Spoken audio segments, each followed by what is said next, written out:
तो आप क्या कर सकते हो, आप विंडोज़ के मेन्यू में से जाकर उसको वापस ला सकते हो अगर कोई भी चीज़ आपसे गुम हो जाए।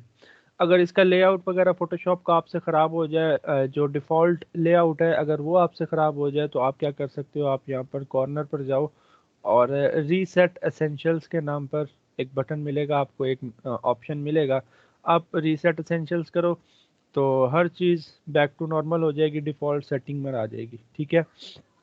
उसके अलावा आपके पास ये जो टूल बार आ रही है, टूल बार के अंदर अगर आपके पास ये जो छोटे से आइकन्स आ रहे हैं इन पर आप क्लिक करें तो आप सिंगल लाइन या डबल लाइन में अपने टूल्स जो है वो देख सकते हैं।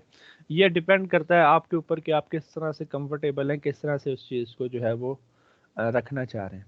ठीक हो गया यहाँ तक? अच्छा, अब हम बात करते हैं सबसे पहले टूल की, जो हमारे पास है मूव टूल, ठीक है। मूव टूल का बेसिकली काम ये है कि ये किसी भी एलिमेंट को, किसी भी ऑब्जेक्ट को मूव करने के काम आता है। अब ये जो वाइट एरिया आपको नज़र आ रहा है ये कैनवस है। ये जब भी हम एक फ़ाइल क्रिएट करते हैं तो आपके पास कुछ ना कुछ साइज़ का जो है वो कैनवस आ जाता है। फ़ाइल क्रिएट करना बड़ा ही सिंपल है। फ़ाइल के मेन्यू में जाएँ, न्यू, और यहाँ पर सीसी वर्जन्स में कुछ इस तरह से आपको ये पैनल मिलेगा। CS6 में कुछ और तरह से मिलेगा। आप यहाँ से कुछ प्री डिफ़ॉल्ट जो बिल्ट इन साइज़ेज़ हैं आप उनको यूटिलाइज़ कर सकते हैं। आप अपनी मर्ज़ी का साइज़ यहाँ पर पुट कर सकते हैं। यहाँ से आप अपनी मर्ज़ी का यूनिट जो है वो चेंज कर सकते हैं, ठीक है। और कलर मोड, रेज़ोल्यूशन, ये सारी चीज़ें आपको बताई गई हैं पहले से, आपको पता है कि ये सारी चीज़ें क्या हैं, ठीक है। तो मेरा नहीं ख्याल कि इनको रिपीट करने की मुझे ज़रूरत है। अच्छा जी, मूव टूल बेसिकली आप इसको मूव टूल कहो, ट्रांसफॉर्म टूल कहो, जो आप कहना चाहो। इसका काम ये है कि आपके ऑब्जेक्ट्स को, आपके एलिमेंट्स को, चाहे वो कुछ भी है, चाहे वो पिक्चर है, चाहे वो आइकन है, चाहे वो टेक्स्ट है, चाहे वो रास्टर है, चाहे वो वेक्टर है, कुछ भी है, उसको आपके कैनवस के ऊपर मूव करना, रीसाइज करना, रोटेट करना, ठीक है, ट्रांसफॉर्म करना, इनलार्ज करना, स्मॉल करना, ये सारे जो काम है ना ये आप काम कर रहे होते हो अपने मूव टूल से। अब मूव टूल के ऊपर इसकी दो प्रॉपर्टीज हैं, एक है ऑटो सेलेक्ट और दूसरा है शो ट्रांसफॉर्म कंट्रोल्स। अब इन दोनों पर चेक लगा हुआ है, इन दोनों पर अगर चेक ना लगा हो तो मैं जितना मर्जी क्लिक करता रहूं वो कोई चीज़ सिलेक्ट नहीं करेगा जब तक मैं उसकी यहाँ से लेयर ना सिलेक्ट कर लूं। अब मैंने उसकी लेयर यहाँ से सिलेक्ट कर ली है, अब मैं इसको मूव कर पा रहा हूँ। लेकिन अगर आप इस छोटी सी प्रॉपर्टी के ऊपर चेक लगा लें, ऑटो सेलेक्ट की प्रॉपर्टी के ऊपर, तो इसका फ़ायदा, इसका बेनिफिट आपको ये होगा कि जब भी किसी भी एलिमेंट के ऊपर आप क्लिक करेंगे, ये देखें वो ऑटोमेटिकली क्या हो जाएगी, सिलेक्ट हो जाएगी। दूसरी जो प्रॉपर्टी है शो ट्रांसफॉर्म कंट्रोल्स, अगर आप वो भी यूटिलाइज करते हैं साथ, तो देखें कि आपके ये जो बाउंडिंग बॉक्सेस हैं, ये जो ट्रांसफॉर्म के कंट्रोल्स हैं, ये भी आपको नजर आने लग जाएंगे, जो इंडिकेट करेंगे कि हाँ भाई ये आपके ऑब्जेक्ट सिस्टम सेलेक्टेड है। फॉर एग्जांपल दोनों प्रॉपर्टीज मैंने चेक कर दी, मैं यहाँ अगर क्लिक करता हूँ तो देखें मुझे पता चल रहा है कि भाई ये दोनों मेरी क्या है, स्टेम सेलेक्टेड है, ठीक है। ये वाला ऑब्जेक्ट मेरा स्टेम सेलेक्टेड है। मैं चाहूँ तो इसको कहीं पर भी मूव कर सकता हूँ, ये देखें मैं आराम सुकून से मूव कर रहा हूँ। मैं अगर इसको चाहूँ तो किसी भी कॉर्नर से पकड़कर इनलार्ज कर सकता हूँ, ये देखें मैं उसके साइज से उसको इनलार्ज कर रहा हूँ। अच्छा, यहाँ पर एक चीज़ जो ध्यान रखने वाली है वो ये है कि अगर आप चाहते हो कि जिस शेप में ये स्टेम है इसी शेप के अंदर ये बड़ा हो या छोटा हो, मतलब अगर आप वैसे इसको ड्रैग करोगे तो आपसे इसकी शेप इस तरह से ख़राब हो सकती है। लेकिन अगर आप चाह रहे हो कि ये इसी शेप के अंदर ही बड़ा हो जो इसकी शेप है, तो फिर साथ आपको शिफ्ट का बटन प्रेस करना पड़ेगा। शिफ्ट का बटन जब आप प्रेस करेंगे ये तो अपनी ओरिजिनल डायमेंशंस, ओरिजिनल जो इसकी रेशो होगी उसके अंदर बड़ा या छोटा होगा, ठीक है। ये बात होगी इसको स्केल अप स्केल डाउन करने की। आप इसको सिंपली क्लिक करके कहीं पर भी अपने कैनवस के अंदर मूव कर सकते हैं। अगर आप कॉर्नर के ऊपर जाएं तो आपको रोटेशन वाला आइकन मिलेगा, आप चाहें तो आप कॉर्नर से पकड़कर इसको रोटेट कर सकते हैं, ठीक है जी। अब ये जो है ये इसका सेंटर पॉइंट होता है, ओरिजिन होता है, ये जो बीच में आपको नजर आ रहा है। अब ये इस टाइम ये है सेंटर ओरिजिन इसका, ये है, ये अगर रोटेट कर रहा है तो इस पॉइंट के इर्द गिर्द कर रहा है। अगर आप इस पॉइंट को यहाँ से उठाकर यहाँ रख दें तो अब ये इस पॉइंट के इर्द गिर्द रोटेट करेगा, वो देखें अब उस पॉइंट के इर्द गिर्द रोटेट कर रहा है, ठीक है। तो ये आपके ऊपर होता है कि आप उसका सेंटर, उसका ओरिजिन कहाँ पर रखना चाह रहे हो। ठीक हो गया यहाँ तक। उसके बाद जब आप रोटेट वगैरह कर रहे होते हो तो यहाँ पर आप मैनुअली आप थोड़ा सा इसको इस तरह से रोटेट करो। ऊपर वैल्यूज देने के आपके पास ऑप्शन आ जाता है कि आप manual values, manual angle, manual height और विड्थ अगर देना चाहें अपने हिसाब से तो आप दे सकते हैं किसी भी ऑब्जेक्ट को ट्रांसफॉर्म करते हुए, ठीक। अच्छा, ये तो बात होगी कि सिंपल अगर हम ट्रांसफॉर्म करें तो अगर आप ऊपर के कॉर्नर्स पर या जितने भी ये कॉर्नर्स हैं इनके ऊपर जाएं और कंट्रोल का बटन प्रेस करें। कंट्रोल का बटन प्रेस करके जब आप किसी भी कॉर्नर को इस तरह से मूव करते हैं तो आप उस स्पेसिफिक कॉर्नर पूरे को मूव कर पाते हैं। ठीक है, अगर मैं यहाँ पर कंट्रोल का बटन प्रेस करूँ तो देखिए मैं इस तरह से इसको टिल्ट कर पा रहा हूँ कंट्रोल का बटन प्रेस करके। तो कंट्रोल के बटन का अगर आप यूटिलाइज करेंगे अपना ट्रांसफॉर्म करते हुए तो आप कुछ इस तरह से ट्रांसफॉर्मेशन कर सकते हैं अपने ऑब्जेक्ट्स की। ये देखें, कंट्रोल का बटन आपने प्रेस करके रखना है और उसके बाद आपने ट्रांसफॉर्मेशन करनी है अगर, तो फिर आप कुछ इस तरह से ट्रांसफॉर्मेशन कर सकते हैं। इससे भी बड़े यूज़फुल हम लोग काम लेते होते हैं, लाइक बाज़ दफ़ा हमें जो है कुछ इस तरह से करना पड़ जाता है कि इस तरह से बनाकर और हमें इस कॉर्नर से जो है, मैं इस कॉर्नर पर क्लिक किया, साथ ही मैंने शिफ्ट का बटन दबा लिया कि उसी लाइन के अंदर वापस आए। तो ये देखें इस तरह से हम थोड़ा सा अगर हमें कुछ चाहिए हो तो हम बाज़ दफ़ा काम ले लेते हैं उससे, या अगर हमें ऊपर से इसको टिल्ट वगैरह करना हो इस तरह से, तो ये भी काम हम ले रहे होते हैं टेक्स्ट के ऊपर, इसके ऑब्जेक्ट्स के ऊपर, हर चीज़ के ऊपर। तो साथ आपको कंट्रोल का बटन प्रेस करना होता है। ठीक है जी। उसके अलावा अगर हम मूव टूल की प्रॉपर्टीज़ की बात करें, जो है मैं यहाँ पर इसी लेयर की कुछ कॉपीज़ बनाने लगा हूँ इस शेप की। यहाँ पर लेयर ये बन चुकी है शेप। अगर आप चाहें पहला तरीका जो है कॉपी बनाने का वो ये है कि आप इसको ड्रैग करके न्यू लेयर वाले आइकन के ऊपर लाएं, इसकी कॉपी बन जाएगी। ठीक है जी, ये देखें इसकी कॉपी बन चुकी है। दूसरा तरीका ये है कि मैं इसी का कंट्रोल जे प्रेस करूं तो देखें वो लेयर डुप्लीकेट होगी कंट्रोल जे प्रेस करने से। ठीक है जी। तीसरा तरीका ये है कि आप जितने मर्जी ऑब्जेक्ट्स को सिलेक्ट कर लें, चाहे सिंगल हो चाहे मल्टीपल हो, आपने ऑल्ट का बटन प्रेस करना है। ऑल्ट का बटन प्रेस करके उन ऑब्जेक्ट्स को जब आप ड्रैग करेंगे तो वो उसकी कॉपी जनरेट करेगा। तो ये एक तरीका है, दो तीन तरीके हैं कॉपी जनरेट करने के। ठीक है, अगर आपने किसी भी एलिमेंट को डुप्लीकेट करना हो, उसकी कॉपी जनरेट करनी हो, तो आपके पास 3 से 4 ऑप्शंस हैं कि आप इस तरह से कर सकते हो। ठीक है, अच्छा, अब फॉर एग्जांपल मैं ये डिलीट करता हूँ, मैं इसको यहाँ पर रखा, इसको इधर और इसको इधर। मैंने इन तीनों ऑब्जेक्ट्स को सिलेक्ट किया। ये ऊपर कुछ हमारे पास जो अलाइनमेंट की प्रॉपर्टीज़ आ रही हैं ये भी इसी मूव टूल की प्रॉपर्टीज़ ही हैं अलाइनमेंट वाली। मैं इनको टॉप से अलाइन करता हूँ, देखें सारी टॉप से अलाइन होगी। मैं इनको सेंटर से अलाइन करता हूँ, देखें सारी सेंटर से अलाइन हो गई। मैं इनको बॉटम से अलाइन करता हूँ, देखें बॉटम लाइन से अलाइन हो गई। एंड ये इस तरह से सेंटर में आ जाती हैं। ये लेफ्ट अलाइन है, ये राइट अलाइन है। ठीक है, और ये इनके बीच का थोड़ा सा गैप है। ठीक है, ये इस तरह से वर्टिकल गैप है, ये हॉरिजॉन्टल गैप है। ये कुछ ऐसी चीज़ें हैं जो आप जब अपनी अलाइनमेंट वगैरह कर रहे होंगे तो आप ये चीज़ें चेक करेंगे तो आपको समझ लग जाएगी कि ये अलाइनमेंट के हवाले से चीज़ें हैं। ठीक है, और दूसरा अलाइनमेंट के हवाले से बता दूं कि आपने क्या करना है, आपने कंट्रोल आर प्रेस करना है। कंट्रोल आर से आपके ये रूलर्स आ जाएंगे। रूलर्स जब आप आ जाएंगे, जब आप कुछ भी एलिमेंट्स प्लेस कर रहे हो तो आप अपने रूलर्स की मदद से इस तरह से गाइड्स लेकर हेल्प आउट ले सकते हैं कि भाई मुझे अपना मेन टेक्स्ट इसके अंदर अंदर रखना है, मुझे अपना मेन टेक्स्ट इससे बाहर नहीं लेकर जाना। आप इस तरह से कुछ गाइड्स लगा सकते हैं, हेल्प आउट ले सकते हैं गाइड्स की मदद से, या जो भी। अगर आपके पास ज़्यादा सारी गाइड्स हों इस तरह से, बहुत ज़्यादा सारी गाइड्स आपके पास आ चुकी हैं और आप क्या करना चाह रहे हो, आप सारी की सारी गाइड्स को इकट्ठा रिमूव करना चाह रहे हो, बजाय इसके कि मैं एक एक को इस तरह से रिमूव करूं, तो आप व्यू के मेन्यू में जाएंगे, यहाँ पर है क्लियर गाइड्स। क्लियर गाइड्स के ऊपर क्लिक करेंगे तो आपकी सारी गाइड्स जो है ना वो ख़त्म हो जाएंगी।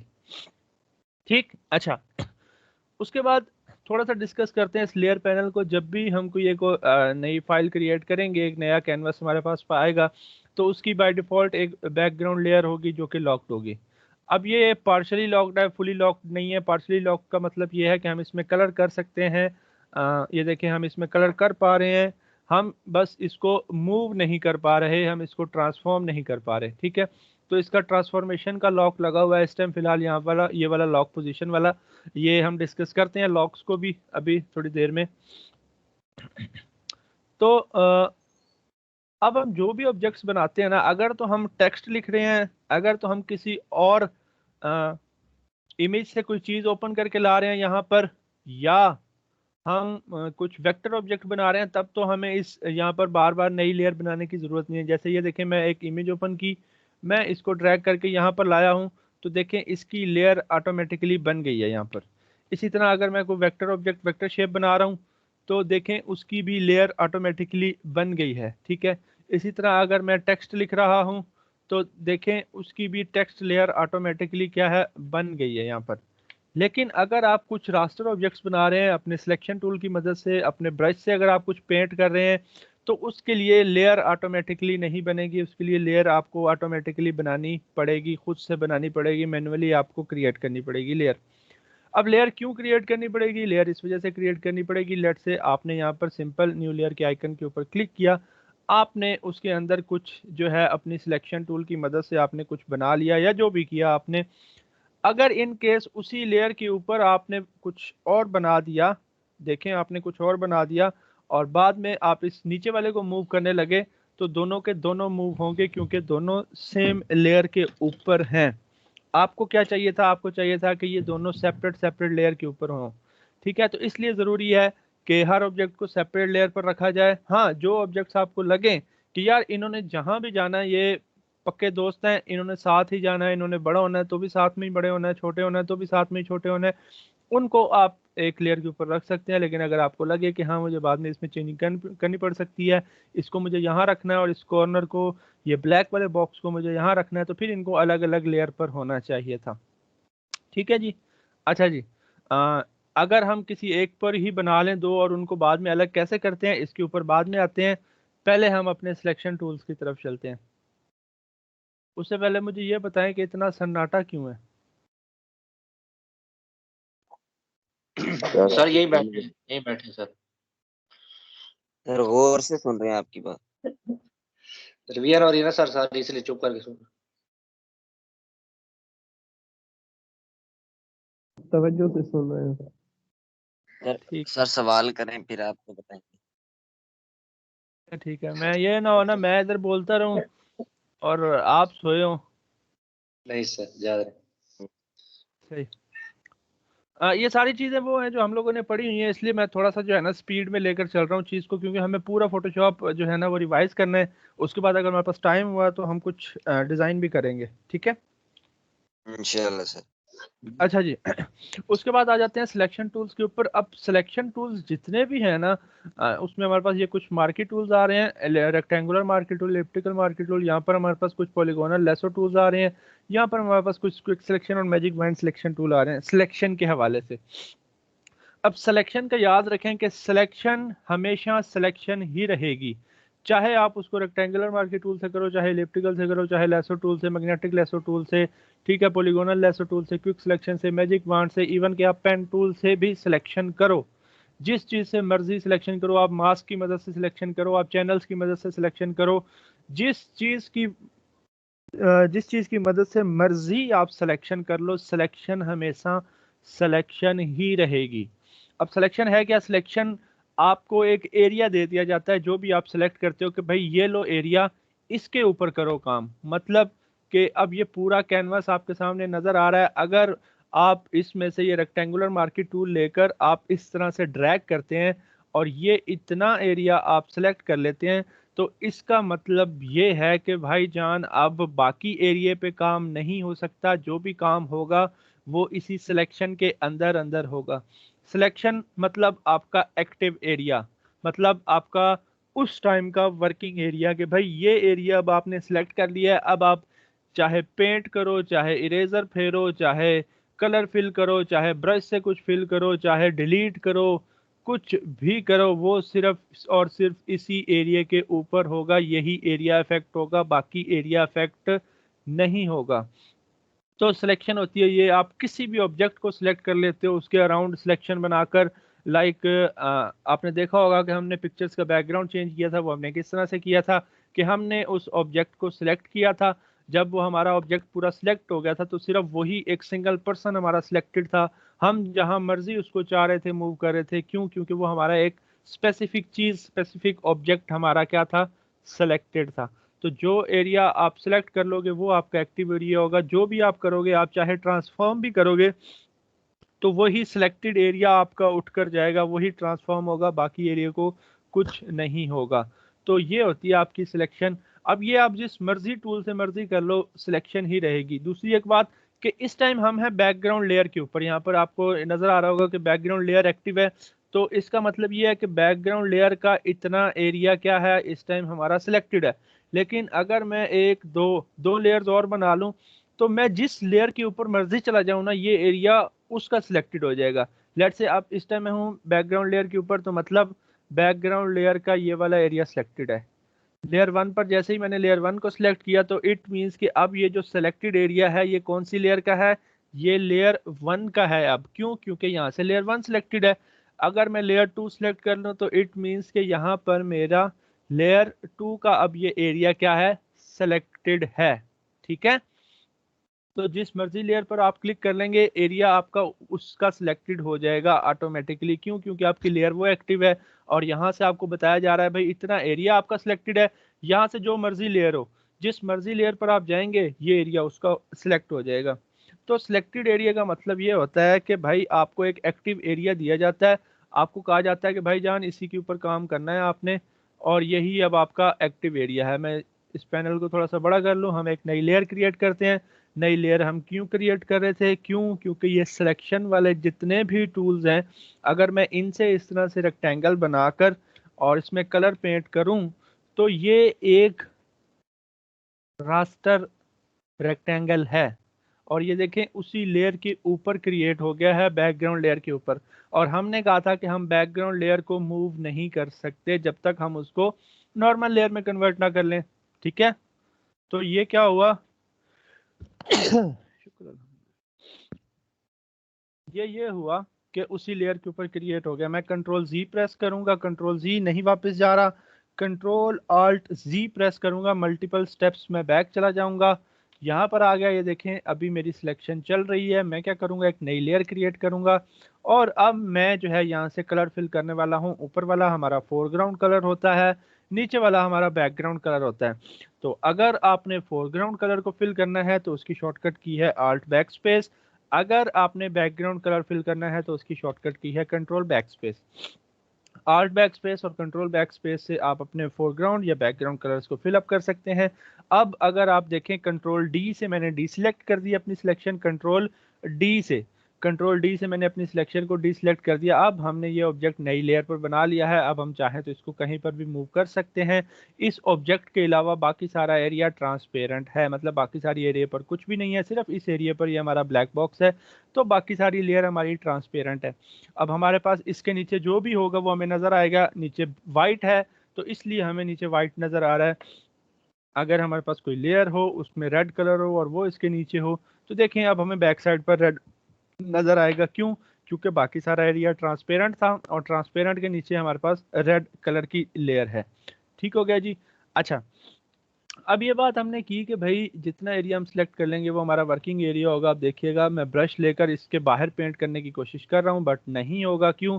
क्योंकि हमारा वर्किंग एरिया सिर्फ इतना ही है, उसी के अंदर पेंट हो रहा है। इरेजर लूंगा, इरेज करने की कोशिश करूंगा तो ये देखें। अच्छा, अब यहाँ पर इरेजर के हवाले से चले मैं प्रॉपर्टीज की तरफ बाद में आता हूँ। ये ब्लैक कलर क्यों हुआ है फिल, इसकी तरफ हम बाद में आएंगे थोड़ा सा आगे चल के। ठीक है, लेकिन ये समझ लें कि भाई आपका वर्किंग जो है सिर्फ उसी सिलेक्टेड एरिया में होगी। अब आप क्या करें, आप लेट से इससे कुछ सिलेक्शन बनाते हैं। इस तरह से आपने सिलेक्शन बनाई और इसमें कलर फिल कर दिया। ठीक है, अब अगेन मैंने एक और सिलेक्शन बनाई। अब ये देखें ये लेयर इस टाइम ये मेरी सिलेक्शन है बैकग्राउंड के ऊपर। मैं चाहूँ तो अपनी सिलेक्शन को मूव भी कर सकता हूँ। ठीक है, मैंने यहाँ पर रखी इस तरह से। ठीक है, और मैंने लेयर वन सिलेक्ट कर ली। अब इसका मतलब ये है कि लेयर वन के ऊपर इतना एरिया सिलेक्टेड है और इतने एरिया के पीछे वो बॉक्स भी आ रहा है। अब अगर मैं डिलीट का बटन प्रेस करूंगा ना तो ये इतना एरिया जो है वो डिलीट हो जाएगा, इतना एरिया। अब ये वाइट एरिया पर तो कुछ है ही नहीं, यहाँ पर ट्रांसपेरेंट है, लेकिन ब्लैक का कुछ पोर्शन आ रहा है तो ब्लैक क्या हो जाएगा, यहाँ से डिलीट हो जाएगा। ये देखें, तो इस तरह से आप अगेन सिलेक्शन की ही बात आ गई कि सिलेक्टेड एरिया के साथ जो भी करेंगे वो सिर्फ और सिर्फ उसी सिलेक्टेड एरिया पर इफेक्ट करेगा।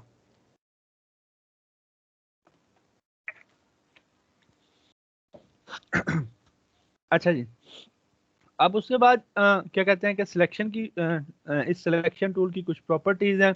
सबसे पहले तो है फेदर। फेदर आपने 0 पिक्सल्स रखना है। 0 पिक्सल्स क्यों रखना है? अगर आप इस फेदर को बढ़ाते हैं लेट्स से 60 पिक्सल्स तो आपके जो एजेस हैं सिलेक्शन के वो काफ़ी सॉफ्ट हो जाएंगे और काफ़ी ब्लरी ब्लरी से आएंगे। ये देखें आपके जो सिलेक्शन के जो एजेस हैं वो काफ़ी सॉफ्ट हो जाएंगे और काफ़ी ब्लरी ब्लरी से आएंगे। तो जितना ज़्यादा फेदर होगा उतने ज़्यादा आपके एजेस जो है ना वो सॉफ्ट होते जाएंगे। लेट से 60 की जगह मैं 100 कर लेता हूँ, तो अब देखिएगा कि अब और ज़्यादा राउंड और ज़्यादा सॉफ्ट और ब्लरी ब्लरी सी आपकी सिलेक्शन होगी। तो फेदर आपने अपना जो है वो 0 रखना है। कंट्रोल आल्ट और जी से, कंट्रोल आल्ट जी से आप मल्टीपल स्टेप्स जो है वो बैक जा सकते हो। ठीक है, अच्छा जी।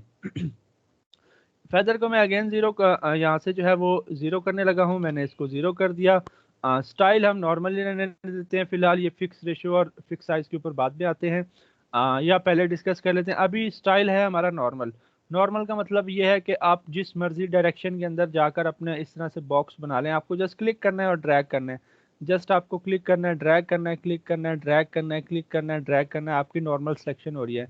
लेकिन अगर आप यहाँ पर फिक्स रेशियो दे देते हो कि भाई हाइट और विड्थ की रेशियो 1:1 हो, मतलब जितनी आपकी विड्थ हो उतनी ही आपकी हाइट हो, तो देखें इक्वल रेशियो में ही बड़ा होगा, आप जो मर्जी कर लो। तो यहाँ पर मैं कहता हूँ कि हाइट 3 टाइम्स होनी चाहिए, सॉरी विड्थ 3 टाइम्स हो हाइट के। तो देखिएगा कि विड्थ 3 टाइम्स है हाइट के, यानी कि जितनी हाइट उससे 3 गुना ज़्यादा विड्थ। तो यहाँ पर आप अपनी रेशो जो है वो सेट कर सकते हो अपने हिसाब से, रेशो सेट कर लो। जो भी आपको रेशो देनी है सिर्फ उसी रेशो के ऊपर ये सिलेक्शन करेगा, उसके अलावा नहीं करेगा। देन हमारे पास फिक्स साइज है, आप जो मर्जी साइज दे दो। आपको बस क्या करना है, आपको एक क्लिक करना है और उस साइज के ऊपर सिलेक्शन हो जाएगी। लेट से मैं कहता हूँ कि भाई विड्थ मुझे चाहिए 240 और हाइट मुझे चाहिए 180। तो मैंने यहाँ पर क्लिक किया, 240 और 180 की सिलेक्शन जो है वो हो चुकी है।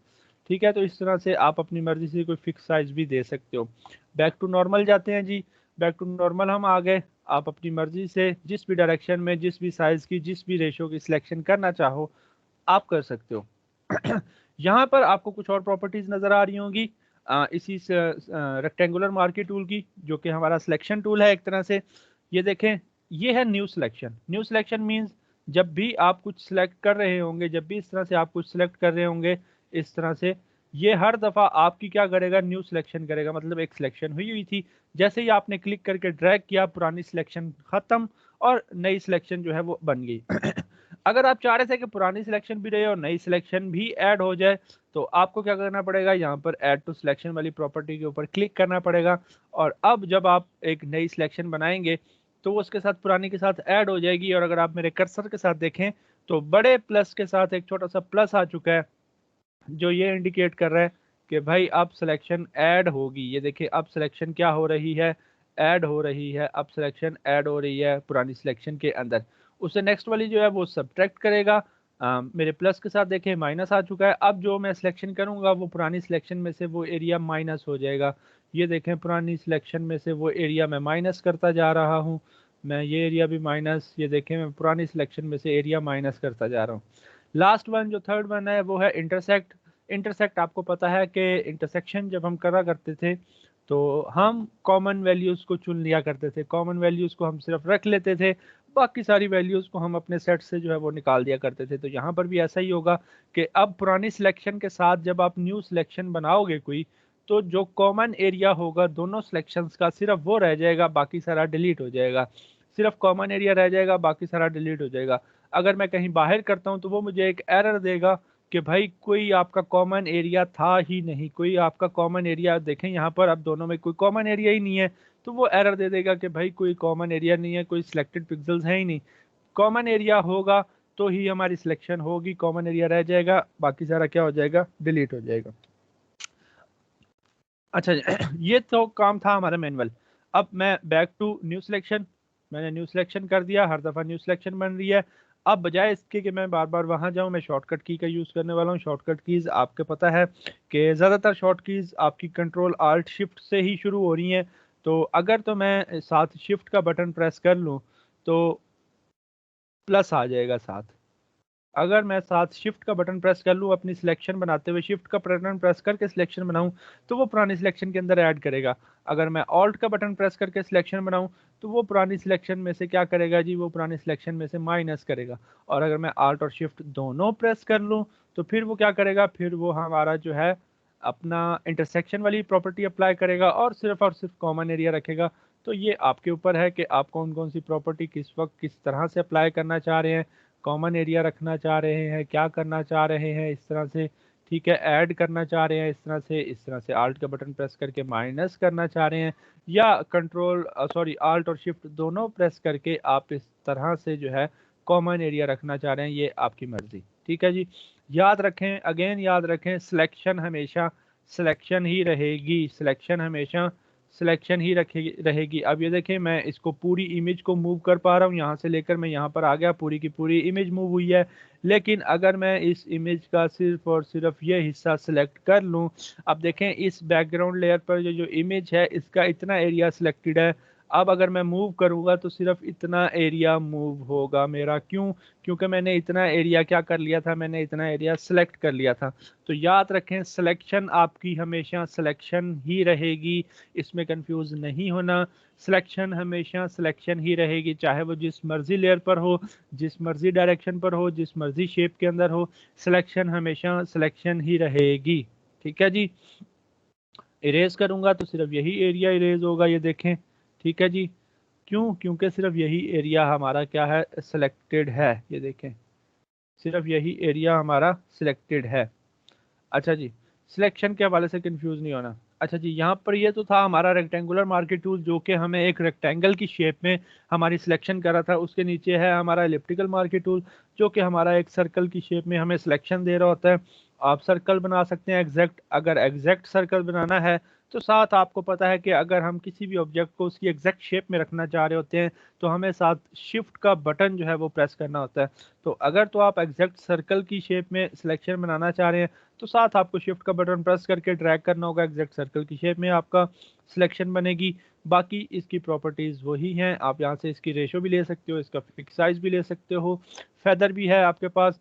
एंटी एलियास को आपने चेक रखना है। एंटी एलियास ये है कि इसके जो एजेस हैं, जो इसके कॉर्नर्स हैं, वो आपको जो है यहाँ पर इस तरह से, ये देखें एंटी एलियास अभी मैंने चेक नहीं किया था, तो एजेस जो हैं इसके, जो राउंड सर्कल के जो एजेस हैं वो कितने रफ हैं, वो कितने एजी हैं। ठीक है, छोटे छोटे से कोने निकले हुए हैं उनके। तो ये था आपका एंटी एलियास। ठीक है, अगर मैं अब एंटी एलियास के ऊपर चेक लगा देता हूँ और अब कलर फिल करता हूँ, तो अब देखिएगा, अब वो पहले की निस्बत काफ़ी सॉफ्ट होंगे, अब वो पहले की निस्बत काफ़ी उन्होंने सॉफ्ट कर दिए हैं।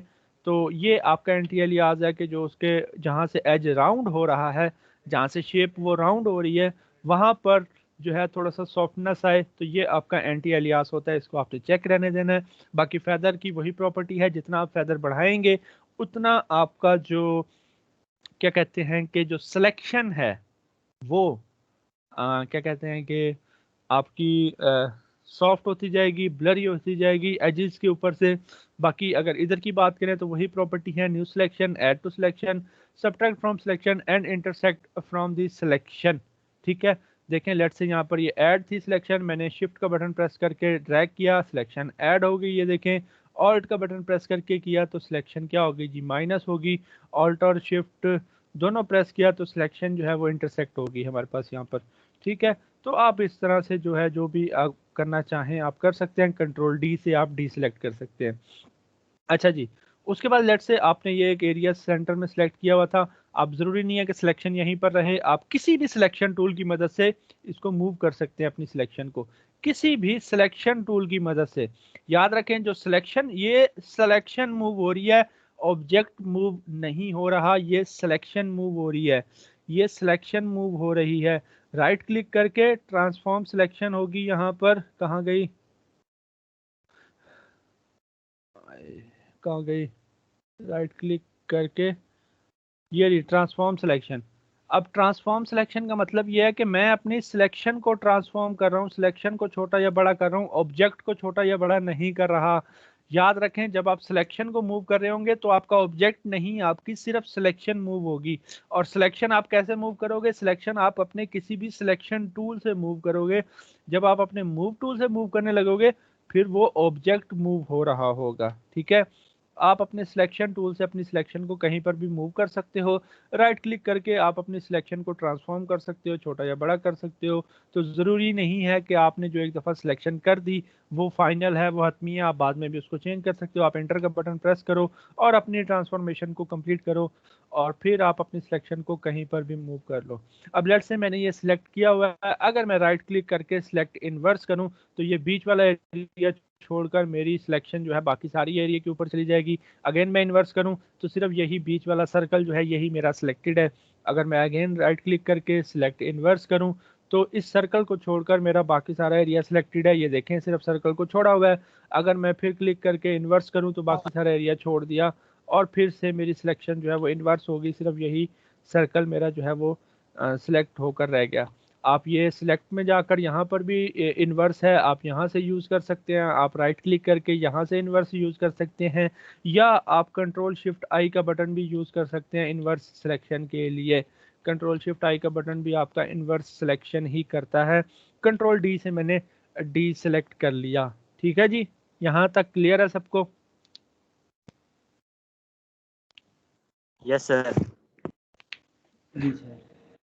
अच्छा जी, उसके बाद हम जो ये सिंगल रो मार्की टूल और सिंगल कॉलम मार्की टूल है इनको हम स्किप करने वाले हैं, क्योंकि ये हमें सिर्फ और सिर्फ एक रो में या एक कॉलम में 1 पिक्सल की सिलेक्शन देते हैं, उससे ज़्यादा की सिलेक्शन नहीं देते। ये देखें इन्होंने हमें 1 पिक्सल्स की सिलेक्शन दी थी, मैंने 1 पिक्सल्स के अंदर जो कलर फिलअप किया है उन्होंने ये कर दिया। तो ये हमें सिर्फ और सिर्फ 1 पिक्सल्स की सिलेक्शन देते हैं, तो इनसे हमारा कोई इतना ख़ास इस्तेमाल नहीं है, हम इनको स्किप करेंगे क्योंकि ये हमारे यूज़ में नहीं आते। ठीक है जी, हम नेक्स्ट मूव ऑन करते हैं अपने लेसो टूल्स की तरफ। ये भी हमारे सिलेक्शन टूल हैं। सबसे पहले मैं लेसो टूल की तरफ आता हूँ। देखें ऊपर एंटी एलियास वही प्रॉपर्टी, फेदर वही प्रॉपर्टी, वही new selection, add to selection, subtract and intersect, वही सारी प्रॉपर्टीज़ यहाँ पर भी हमारे पास मौजूद हैं। अब लेसो टूल है आपके पास फ्री हैंड है, मतलब आप क्लिक करके आप जिस जिस तरफ लेकर जाएंगे उस तरफ आपकी सिलेक्शन एक्सक्यूज मी होती सर। जाए। जी सर स्क्रीन शो नहीं हो रही, एक दफा दोबारा कर दे। मैं दोबारा शेयर कर देता हूँ।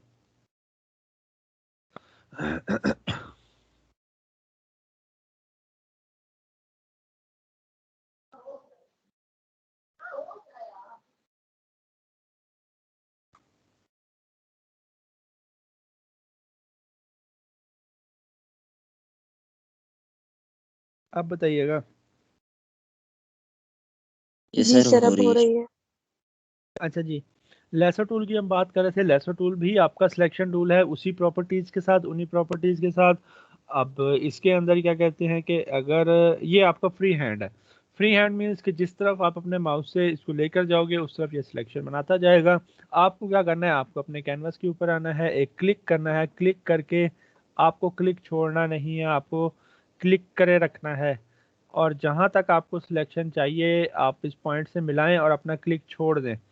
जैसे ही आप अपना क्लिक छोड़ेंगे स्टार्टिंग और एंडिंग पॉइंट आपस में मिल जाएंगे और आपकी एक सिलेक्शन जो है वो कंप्लीट हो जाएगी। याद रखें आप अपनी सिलेक्शन को मूव भी कर सकते हैं, आप अपनी सिलेक्शन को ट्रांसफॉर्म भी कर सकते हैं।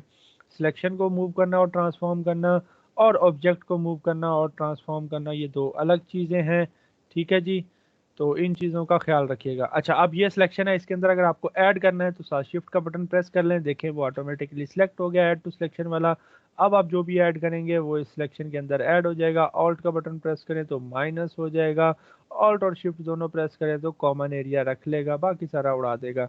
अगेन रिपीट कर रहा हूँ, आपका फ्री हैंड टूल है, आप जिस तरफ क्लिक करके मर्जी लेकर जाएं आपकी सिलेक्शन बनती जाएगी। ये देखें आपकी सिलेक्शन, और जहाँ पर आप छोड़ेंगे वहाँ पर आकर आपका क्लिक, आपकी सिलेक्शन हो जाएगी। लेट से मैं यहाँ पर आया, मैंने यहाँ आकर क्लिक छोड़ा तो ये क्या करेगा, ऑटोमेटिकली आपके स्टार्ट को और एंड को मिला देगा।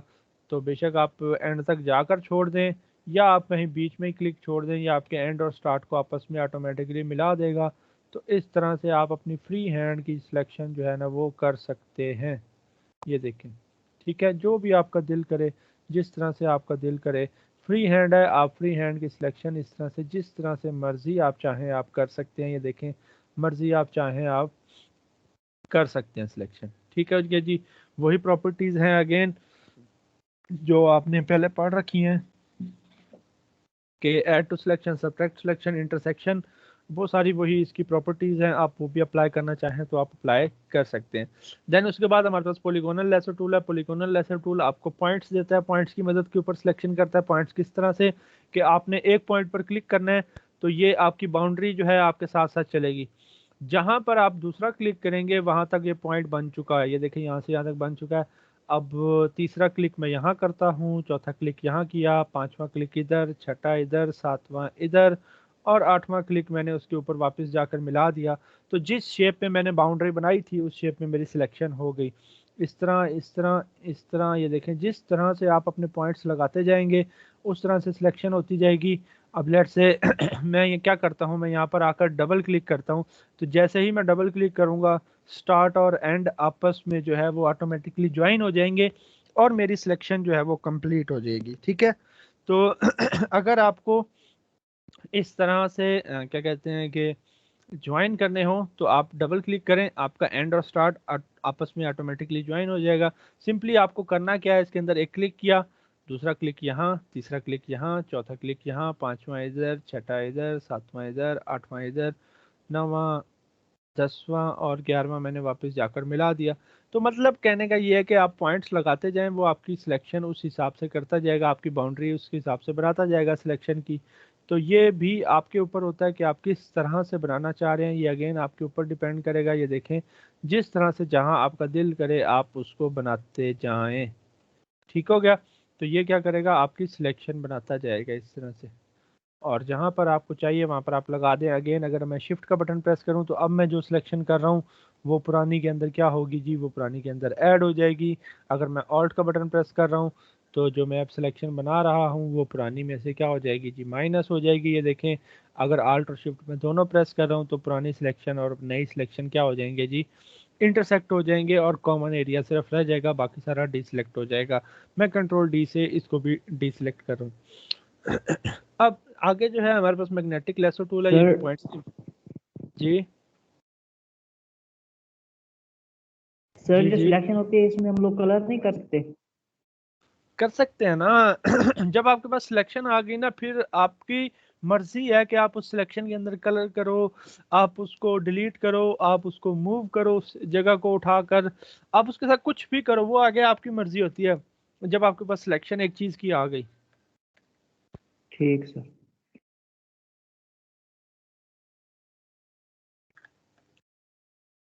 अच्छा जी। दूसरा है जी हमारे पास, नेक्स्ट है जी मैग्नेटिक लेसर टूल। ये थोड़ा सा कलर्स की बेस के ऊपर सिलेक्शन कर रहा होता है, मतलब कलर्स के साथ साथ चिपकता है ये। इसके लिए हम कुछ देखते हैं, अगर हमारे पास कोई इमेज हो ऐसी सी।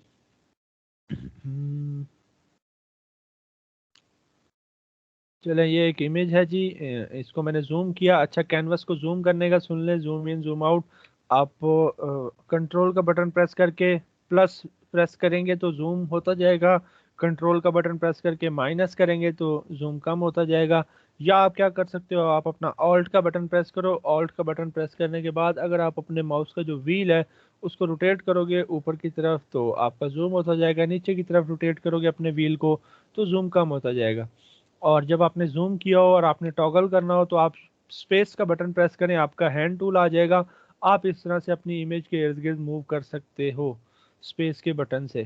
ठीक है, ये देखें, याद रखें ये अगर आप लैपटॉप पर यूज़ कर रहे हैं और माउस साथ कनेक्टेड नहीं है तो फिर ये स्पेस वाला बटन काम नहीं करेगा इस तरह से, उसके लिए आपके साथ माउस कनेक्टेड होना चाहिए।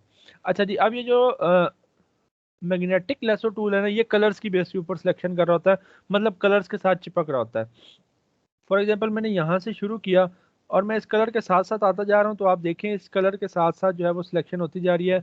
और जहाँ तक मुझे लगेगा कि सिलेक्शन ठीक है वहाँ पर मैं क्लिक करके जो है पॉइंट लगाता जा रहा हूँ। मैं क्या करता जा रहा हूँ, क्लिक करके पॉइंट लगाता जा रहा हूँ। ये देखें मैं क्लिक किया, मैंने पॉइंट लगा दिया, क्लिक किया पॉइंट लगा दिया, इस तरह से क्लिक किया पॉइंट लगा दिया।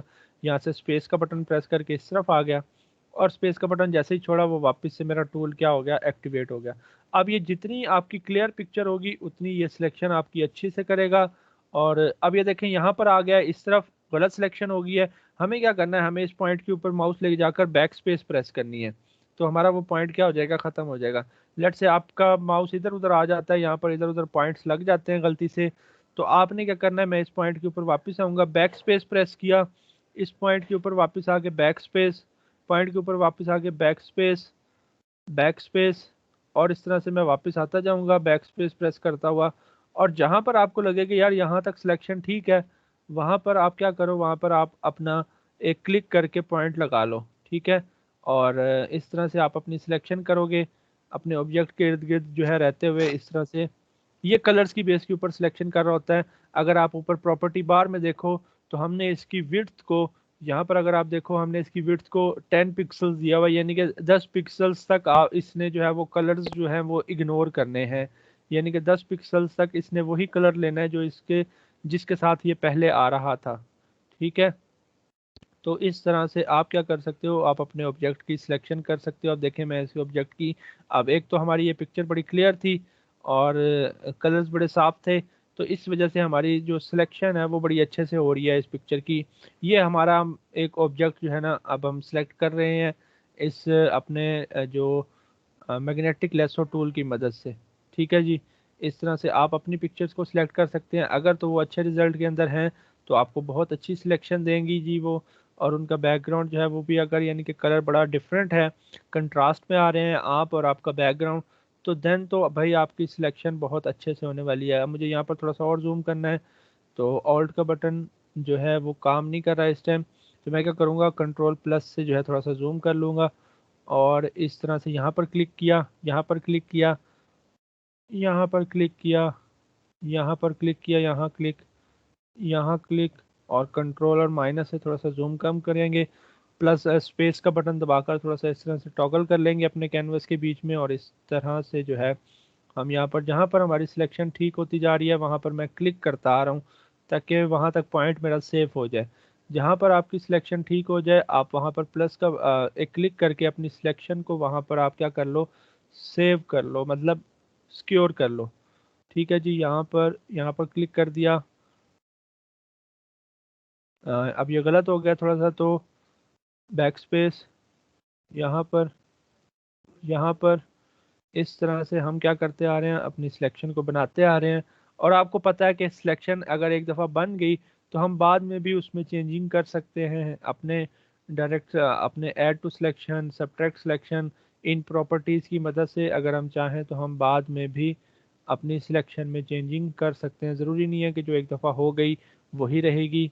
आपको बताया है कि आप अपनी सिलेक्शन को बाद में भी मूव भी कर सकते हैं, ट्रांसफॉर्म भी कर सकते हैं, कुछ भी कर सकते हैं। अब यहाँ पर फिर गलत हुआ है तो बैक स्पेस, और इस तरह सर जी सर आपने ऊपर बताया कि आपने इसकी वो रखी हुई है रेशो 10 पिक्सल तक रखी हुई है कि 10 पिक्सल रेशो तक ये कलर कर सकता है। रेशो नहीं, वो विड्थ है इसके 10 पिक्सल्स तक, यानी कि 10 ये पिक्सल्स तक ये कलर्स को इग्नोर करेगा। मतलब अब हम ब्लू कलर के साथ आ रहे हैं ना, तो 10 पिक्सल्स तक ये कलर्स को ब्लू ही लेता रहेगा, मतलब 10 पिक्सल्स के रेडियस तक ये नए कलर को इग्नोर करेगा। अच्छा सर, हमें ये पिक्सल्स हैं वो ज्यादा रखने चाहिए या कम रखने चाहिए? ये डिपेंड करता है आपकी इमेज के ऊपर। अगर आपकी इमेज जो है थोड़ी सी लो क्वालिटी है तो फिर आप उसके जो है थोड़ा सा ज़्यादा रखो विड्थ, ताकि आपकी सिलेक्शन थोड़ी सी अच्छे से हो सके। लेकिन अगर आपकी पिक्चर हाई क्वालिटी है तो फिर आप इसको जितना कम रखोगे उतना आपके लिए अच्छा होगा, उतना ये सफाई से आपकी सिलेक्शन करेगा, क्योंकि पिक्चर क्लियर होगी, सारे पिक्सल्स आपके क्लियर होंगे, उतनी सफाई से ये आपकी सिलेक्शन करेगा। एंड यहाँ पर हम आ गए, स्पेस का बटन प्रेस किया, अब मैं इधर आ रहा हूँ इस तरफ। अब ये देखिएगा यहाँ पर, और जहाँ से हमने स्टार्ट किया था मैंने वहाँ आकर मिला दिया, तो देखें सिलेक्शन होगी। सिलेक्शन तो होगी लेकिन यहाँ पर नीचे से ख़राब आई है, तो मैं क्या करने वाला हूँ, अपना रेक्टेंगुलर मार्की टूल लेने वाला हूँ, शिफ्ट का बटन प्रेस किया, मतलब मुझे सिलेक्शन के अंदर ऐड करना है। तो ये देखें यहाँ पर आकर जब मैंने इस तरह से किया तो मेरी वो सिलेक्शन के अंदर ऐड हो गया। अब यहाँ पर ये जगह भी मुझे ऐड करनी है, मैं चाहूँ तो अपने लेसो टूल से शिफ्ट का बटन प्रेस करके यहाँ पर इस तरह से इसको ऐड कर सकता हूँ। ये देखें, ऐड टू सिलेक्शन की प्रॉपर्टी आपने पढ़ी है कि आप किसी भी मोड पर आकर अपनी सिलेक्शन के अंदर किसी भी चीज़ को ऐड कर सकते हैं। अब ये देखें इतनी सी सिलेक्शन है, लेकिन अब इस सिलेक्शन के अंदर ये जगह भी आ चुकी है, तो हमें ये जगह क्या करनी पड़ेगी भाई, ये जो बीच में ब्लैंक एरिया है, जो खाली एरिया है, माइनस करनी पड़ेगी, सब्ट्रैक्ट। तो हमें क्या करना पड़ेगा, ये इस जगह को माइनस करना पड़ेगा। उसके लिए मैं मैग्नेटिक लेसो टूल ले रहा हूँ, लेकिन साथ में कौन सा बटन प्रेस करूँगा, ऑल्ट का बटन प्रेस करके मैं क्लिक करूँगा तो अब ये माइनस वाली सिलेक्शन शुरू हो गई है। अब मैंने ऑल्ट का बटन छोड़ दिया है क्योंकि एक दफ़ा ये शुरू हो जाए तो फिर ये सारी जब तक कंप्लीट नहीं होगी ये किसकी ही होगी, माइनस की ही होगी। साथ आप देखें तो माइनस का निशान भी आ रहा है कि भाई अब ये माइनस वाली सिलेक्शन हो रही है, मतलब ये पूरी सिलेक्शन में से ये जगह क्या हो जाएगी जी, रिमूव हो जाएगी, सिलेक्शन के अंदर ये जगह नहीं आएगी। मैंने इस तरह से सिलेक्ट किया तो ये जगह मेरी सिलेक्शन में से ख़त्म हो चुकी है जी, और मेरा ऑब्जेक्ट ये वाला अब सिलेक्टेड है। अब मैं चाहूँ तो अपने इस ऑब्जेक्ट को जो है अपना मूव टूल लेकर इस ऑब्जेक्ट को ये देखें मैं कहीं पर भी मूव कर सकता हूँ, ठीक है। लेकिन अगर मैं सिलेक्शन टूल लेकर मूव करूँ तो ये अब मेरी सिलेक्शन मूव हो रही है। अब अगर मैं यहाँ पर रख कर मूव टूल करूँ तो इस शेप के अंदर वो जगह मूव हो जाएगी, वो देखें क्यों, क्योंकि अब मैंने सिलेक्शन मूव की थी। तो ये आपने फ़र्क ज़रा सा समझना है कि सिलेक्शन मूव करना और चीज़ है, ऑब्जेक्ट मूव करना और चीज़ है। तो इस तरह से मैंने अपनी सिलेक्शन वापस ला कर रखी अपने ऑब्जेक्ट के ऊपर। अब मैं क्या करने वाला हूँ, इस तरह से इसको सिलेक्ट किया, एक न्यू फाइल बनाने लगा हूँ जी।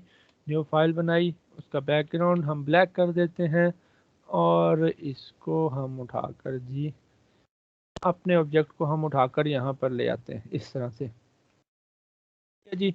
इसको हम ले आए यहाँ पर, ये हमारा बैकग्राउंड इसका चेंज हो चुका है जी। बैकग्राउंड कुछ भी हो सकता था, अभी भी अगर आप देखें तो थोड़ी थोड़ी सी सिलेक्शन हमारी, चूंकि पिक्चर क्वालिटी इतनी अच्छी नहीं थी, और एक तो हमारा मैग्नेटिक लेसो टूल था, अगर ये हमारा पेन टूल होता तो हम थोड़ा सा इससे भी सफाई से सिलेक्शन करते। अभी आपको बिल्कुल पॉइंट्स छोटे छोटे से नज़र आ रहे होंगे, लेकिन अगर आप किसी बैकग्राउंड के साथ मैच करें तो ये पॉइंट्स ख़त्म हो सकते हैं।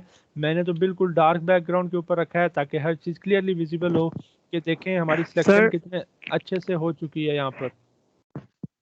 सर मैंने किया लेकिन मेरा नहीं ये मूव हो रही इधर। आपने प्रॉपर एरिया सिलेक्ट करें ना, प्रॉपर एरिया सिलेक्ट करने के बाद अपना मूव टूल लें। जब आपकी ये सिलेक्शन इस तरह से आ रही है, कंप्लीट बाउंडिंग बॉक्सेस आ रहे हैं, ये इस तरह से सिलेक्शन मूव हो रही है आपकी, आप अपना मूव टूल लें और इस ऑब्जेक्ट को मूव करें। क्यों नहीं होगा, ये देखें जहाँ मर्जी मूव करें इसको। अब ये देखें ये एरिया सिर्फ सिलेक्टेड है, तो मैं अगर कंट्रोल जे प्रेस करूं तो सिर्फ यही चीज़ एक नई लेयर पर आ जाएगी, मेरा सिलेक्टेड एरिया एक नए लेयर पर आ जाएगा। ये लेयर वाया कॉपी होता है कि आप सिलेक्टेड एरिया को एक नए एरिया पर लेकर चले जाओ, ठीक है। अगर मैं लेयर वाया कट कर दूं, लेट से यहाँ पर मेरी ये सिलेक्शन थी, मैं राइट क्लिक करूँ, सिलेक्शन टूल लूँ, राइट क्लिक करूँ, लेयर वाया कट कर दूँ तो यहाँ से ये चीज़ गायब हो जाएगी। ये देखें यहाँ से गायब होकर नई लेयर के ऊपर चली जाएगी। लेकिन अगर मैं राइट क्लिक करूं और लेयर वाया कॉपी कर दूं तो पुरानी लेयर पर भी रहेगी वो चीज़, ये देखें पुरानी लेयर पर भी है, और नई लेयर पर उस चीज़ की कॉपी आ जाएगी, जिसको आप इस चीज़ को आप अपना कंट्रोल जे से भी कर सकते हो। कंट्रोल जे प्रेस किया, देखें वो चीज़ सामने आ चुकी है नई लेयर के ऊपर। तो ये आप करें, आपसे होगा इंशाल्लाह। और एक यहाँ पर और बात देख लें कि लेट से जो हमने एक काम किया था, हमने क्या किया था, हमने एक नई लेयर बनाई थी और उसके ऊपर ही हमसे दो ऑब्जेक्ट्स बन गए थे। एक ऑब्जेक्ट यहाँ बना था, एक ऑब्जेक्ट यहाँ बना था। अब ये दोनों एक ही लेयर के ऊपर बन गए थे। हम सर पकड़ कर बैठ गए थे, ओहो कि अब क्या करें, ये तो दोनों एक ही लेयर के ऊपर बन गए। तो आप क्या करो, इस वाले ऑब्जेक्ट को सिलेक्ट करो। लेट से मैं इस ऑब्जेक्ट को, अब ये देखें इस एरिया के अंदर आ गया ये ऑब्जेक्ट पूरा, आ गया ये ऑब्जेक्ट पूरा इस एरिया के अंदर। जी सर, जी एरिया के सर। अंदर आ गए। मैं राइट क्लिक करूंगा, लेयर वाया कट कर देता हूं तो ये दोनों ऑब्जेक्ट्स अलग अलग लेयर पर चले जाएंगे। तो आप इस तरह की प्रॉपर्टी भी यूज़ कर सकते हैं, लेयर वाया कट और लेयर वाया कॉपी की, ठीक है। अच्छा जी, यहाँ तक हो चुका हम। दूसरा उसके बाद है जी हमारे पास quick selection and magic band selection. Quick selection और मैजिक बैंड सिलेक्शन आपका कलर्स की बेस के ऊपर सिलेक्शन करते हैं और बड़ा क्विकली से सिलेक्ट करते हैं चीज़ों को। लाइक अगर मैं देखूँ मेरे पास कुछ इमेज ये एक इमेज पड़ी है, एक गिग इमेज है मेरे पास। अच्छा जी, अब अगर मैं यहाँ पर ये जो क्विक सिलेक्शन है इससे लेकर यहाँ पर मैं इस तरह से क्लिक करूँ और जिस तरह मैं इसको बढ़ाता जाऊँ इस तरह से, तो ये देखें बड़ा क्विकली से जो है ना मेरा ब्लू कलर जो है वो ये सिलेक्ट करता जा रहा है मेरा क्विक सिलेक्शन टूल, ये देखें। तो आप इसकी मदद से क्या कर सकते हो, अपना इस तरह से सिलेक्शन को बढ़ा सकते हो। जितना आप बढ़ाते जाओगे इस तरह से ये आपकी सिलेक्शन उतनी तेज़ी से करता जाएगा आपका क्विक सिलेक्शन टूल। और क्या हुआ, डीसेलेक्ट। और इसी तरह से मैजिक बैंड सिलेक्शन टूल है, ये भी आपका कलर्स की बेस के ऊपर जो है ना सिलेक्शन करता है। मैंने एक क्लिक किया तो इसने क्या किया, इसको ब्लू कलर जहाँ जहाँ मिला इसने क्या किया वो सिलेक्ट कर लिया। लेकिन अगर आप कंटीजियस की प्रॉपर्टी हटा दें तो ये क्या करेगा, पूरी लेयर पर जहाँ जहाँ भी ब्लू कलर होगा वो सारा क्या कर लेगा, सिलेक्ट कर लेगा। इसके लिए हम एक और कोई एग्जांपल लेते हैं, लेट्स से ये।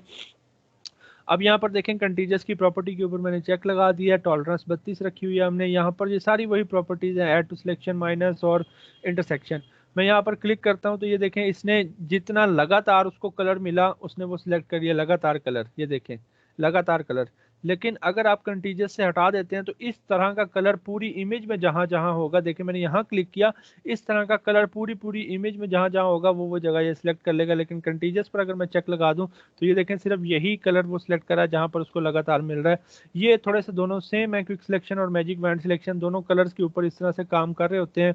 तो आप अगर आपको कोई चीज़ सिलेक्ट करनी हो इस तरह से बड़ी क्विकली, जिसके कलर्स बड़े क्लियर हों, बड़े शार्प हों, तो आप इन टूल्स का इस्तेमाल कर सकते हैं। आप इन टूल्स का इस्तेमाल कर सकते हैं इस तरह से, और बाद में अपनी फिनिशिंग बाकी टूल्स की मदद से आप कर लें। ठीक है, बाकी टूल्स भी हैं ना आपके पास फिनिशिंग के लिए। ये देखें इस तरह से आप सिलेक्शन कर लो बड़ी जल्दी से, यस और बाद में आप क्या करो, आप यहाँ पर जो है अब ये पूरा आ रहा है तो यहाँ पर आप क्या करो, आप अपने बाकी टूल्स ले लो और बाकी टूल्स की मदद से आप यहाँ पर जो है इस तरह से इनकी जो है लेट से इस तरह से मैं कर रहा हूँ बड़ा जल्दी से। ये देखो अब बाद में जो है फिनिशिंग बाकी टूल्स की मदद से कर सकते हो। तो ये दोनों टूल्स भी आपके पास सिलेक्शन के ही टूल्स हैं, क्विक सिलेक्शन और magic band selection. Similar colours जब हों तो आपको बड़ी आसानी से ये दो टूल्स हेल्प आउट करेंगे उस चीज़ को बड़ा आसानी से और जल्दी से सेलेक्ट करने के लिए। ठीक है जी। अच्छा, यहाँ पर एक और चीज़ देख लें कि अगर लेट से आपके पास एक सिलेक्शन है, लेट से मेरे पास ये एक सिलेक्शन है और मैं अपना सिलेक्ट के मेन्यू में जाऊँ और यहाँ पर है मॉडिफाई। मॉडिफाई में जाकर अगर मैं देखूँ तो यहाँ पर मेरे पास कुछ ऑप्शंस हैं। फेदर में देना चाहूँ फेदर दे सकता हूँ, एक्सपेंड करना चाहूँ तो मैं अपनी सिलेक्शन को एक्सपेंड कर सकता हूँ, कॉन्ट्रैक्ट करना चाहूँ मैं कॉन्ट्रैक्ट कर सकता हूँ, स्मूथ कर सकता हूँ, बॉर्डर अप्लाई कर सकता हूँ। एक्सपेंड का मतलब है कि हम अपनी सिलेक्शन को बढ़ा देंगे। ठीक है, लेट से अब ये जो सिलेक्शन है ना, मैं इसको 30 पिक्सल्स बढ़ा देता हूँ तो ये देखिएगा ये चारों तरफ से 30 पिक्सल जो है ना मेरी सिलेक्शन बढ़ गई। पहले ये सिलेक्शन थी, अब ये होगी एक्सपेंड करने के बाद। और मैं क्या करता हूँ, मॉडिफाई में जाकर कॉन्ट्रैक्ट करता हूँ तो मेरी सिलेक्शन 20 पिक्सल्स कम हो जाएगी। मतलब अगर आप अपनी सिलेक्शन को बढ़ाना चाहें या कम करना चाहें with specific number of pixels तो आप इस तरह से कर सकते हैं कि आप सिलेक्ट में जाएं, यहाँ पर है मॉडिफाई और यहाँ पर एक्सपेंड और कॉन्ट्रैक्ट कर लें। अब ये चीज़ कल वो मेरे से बच्चे पूछ रहे थे कि सर ये जो चीज़ है उन्होंने मुझे कुछ दिखाया था, मैं देखता हूँ मेरे पास है या नहीं है। हाँ ये रही, वो ये पूछ रहे थे कि सर ये चीज़ किस तरह से बनी है, ये जो चीज़ है ये किस तरह से बनी हुई है फोटोशॉप के अंदर। ये देखें आपको कट लगे हुए नज़र आ रहे होंगे, इंग्रेव्ड हुई चीज़ नज़र आ रही है, एक दूसरे से ओवरलैप कर रही है चीज़। तो वो ये पूछ रहे थे कि सर ये किस तरह से बनी है।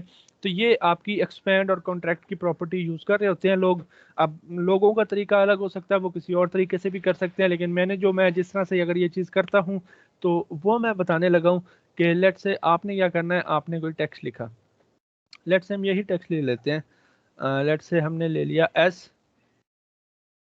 हमने इसको थोड़ा सा बड़ा कर लिया इस तरह से।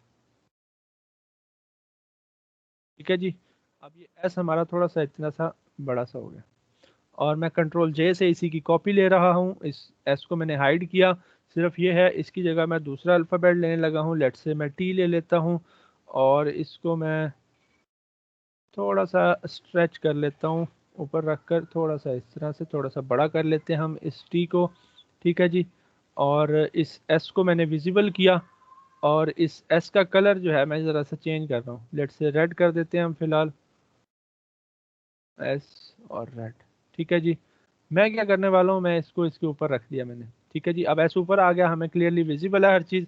मैं क्या करने वाला हूँ, अपना क्विक सिलेक्शन टूल लेकर या सबसे पहले इनको रेस्टराइज करते हैं। अब ये देखें किसी भी लेयर को रेस्टराइज करने का मतलब ये होता है कि उसको एक रास्टर चीज़ बना देना, एक रास्टर चीज़ बना देना। अब ये एस और टी क्या है, इस टाइम हमारे पास एस और टी आपको पता है हमारे पास टेक्स्ट लेयर है दोनों।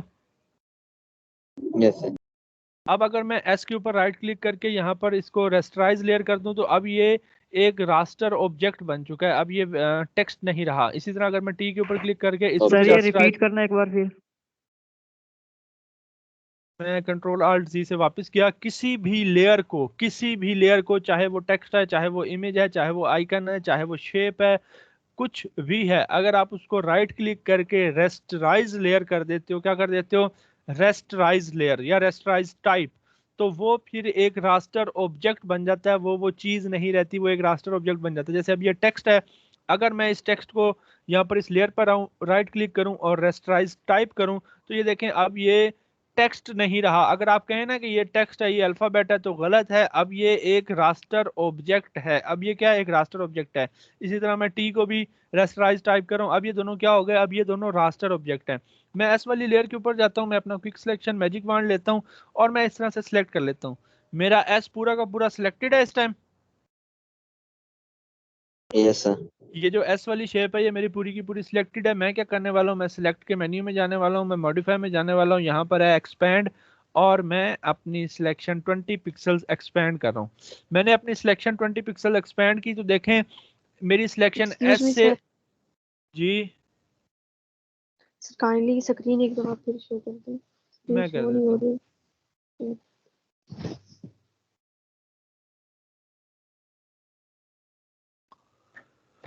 बताइएगा। जी सर, अब हो रही है।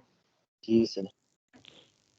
अच्छा जी, अब यहाँ पर अगर आप देखें ये दोनों मैंने रास्टर कर लिया। अब मुझे इस एस को बड़ा जल्दी से सिलेक्ट करना है। आपको मैंने एक चीज़ बताई थी कि क्विक सिलेक्शन और मैजिक वॉन्ड सिलेक्शन टूल जो है आपके सिमिलर कलर की बेसिस पे बड़ा जल्दी से सिलेक्शन कर देते हैं। मैं मैजिक वॉन्ड टूल लिया, मैंने एस के ऊपर एक क्लिक किया, मेरी वो एस वाली शेप जो है पूरी की पूरी सिलेक्ट हो गई। मैं क्या करने वाला हूँ, सिलेक्ट के मेन्यू में गया, यहाँ पर मॉडिफाई, मॉडिफाई में जाकर एक्सपैंड, मैं 20 पिक्सल्स अपनी सिलेक्शन एक्सपैंड करने वाला हूँ, मतलब उसी शेप के अंदर, उसी डायरेक्शन के अंदर, उसी कर्व्स के साथ मैंने अपनी सिलेक्शन को थोड़ा सा 20 पिक्सल्स बड़ा कर दिया। आप देखें तो एस से हमारी सिलेक्शन थोड़ी सी बाहर आ गई। अब ये जो इस टाइम सिलेक्शन हुई हुई है, ये कौन सी लेयर पर हुई हुई है सिलेक्शन, तो पहली एस वाली लेयर पर। और अब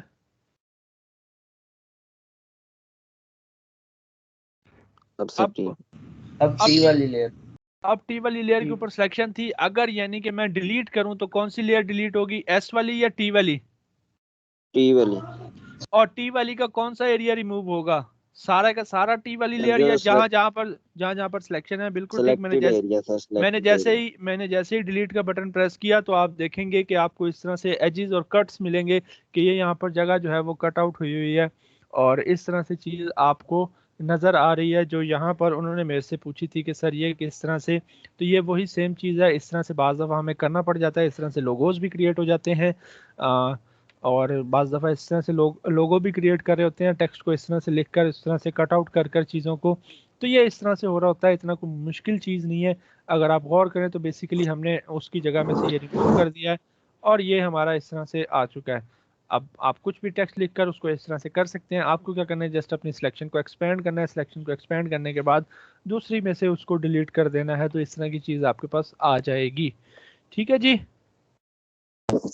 एक्सक्यूज मी सर, जी सर ये आप एक दफा रिपीट कर दें। मैं रिपीट कर देता हूँ। जो है हमारे पास एक अल्फ़ाबेट था एस, ठीक है जी। अब कोई और मुझे अल्फ़ाबेट बता दें आप लोग, चले एस और इस टी को छोड़े ना, कुछ और। एच कर लें सर, एच एच और और ए। एच और ए। ए। इस तरह से एच मैंने रखा, मैं इसी की कंट्रोल जैसे कॉपी ली और उसको मैंने ए कर दिया। ठीक है जी। अच्छा जी, इसका एक का कलर मैं थोड़ा सा चेंज कर देता हूँ इस तरह से। अब आपने इसकी सेटिंग करनी है कि किस तरह से ये कट आउट करें एक दूसरे को, वो आपके ऊपर है कि आप किस तरह से कट आउट करवाना चाह रहे हैं। लेट्स से हम कहते हैं कि हमें इसी तरह से कट आउट करवाना है इसको। यहाँ पर फ़ॉन्ट्स अगर हम देख लें कोई और हमें अच्छे मिल जाएं तो लेट्स से, नहीं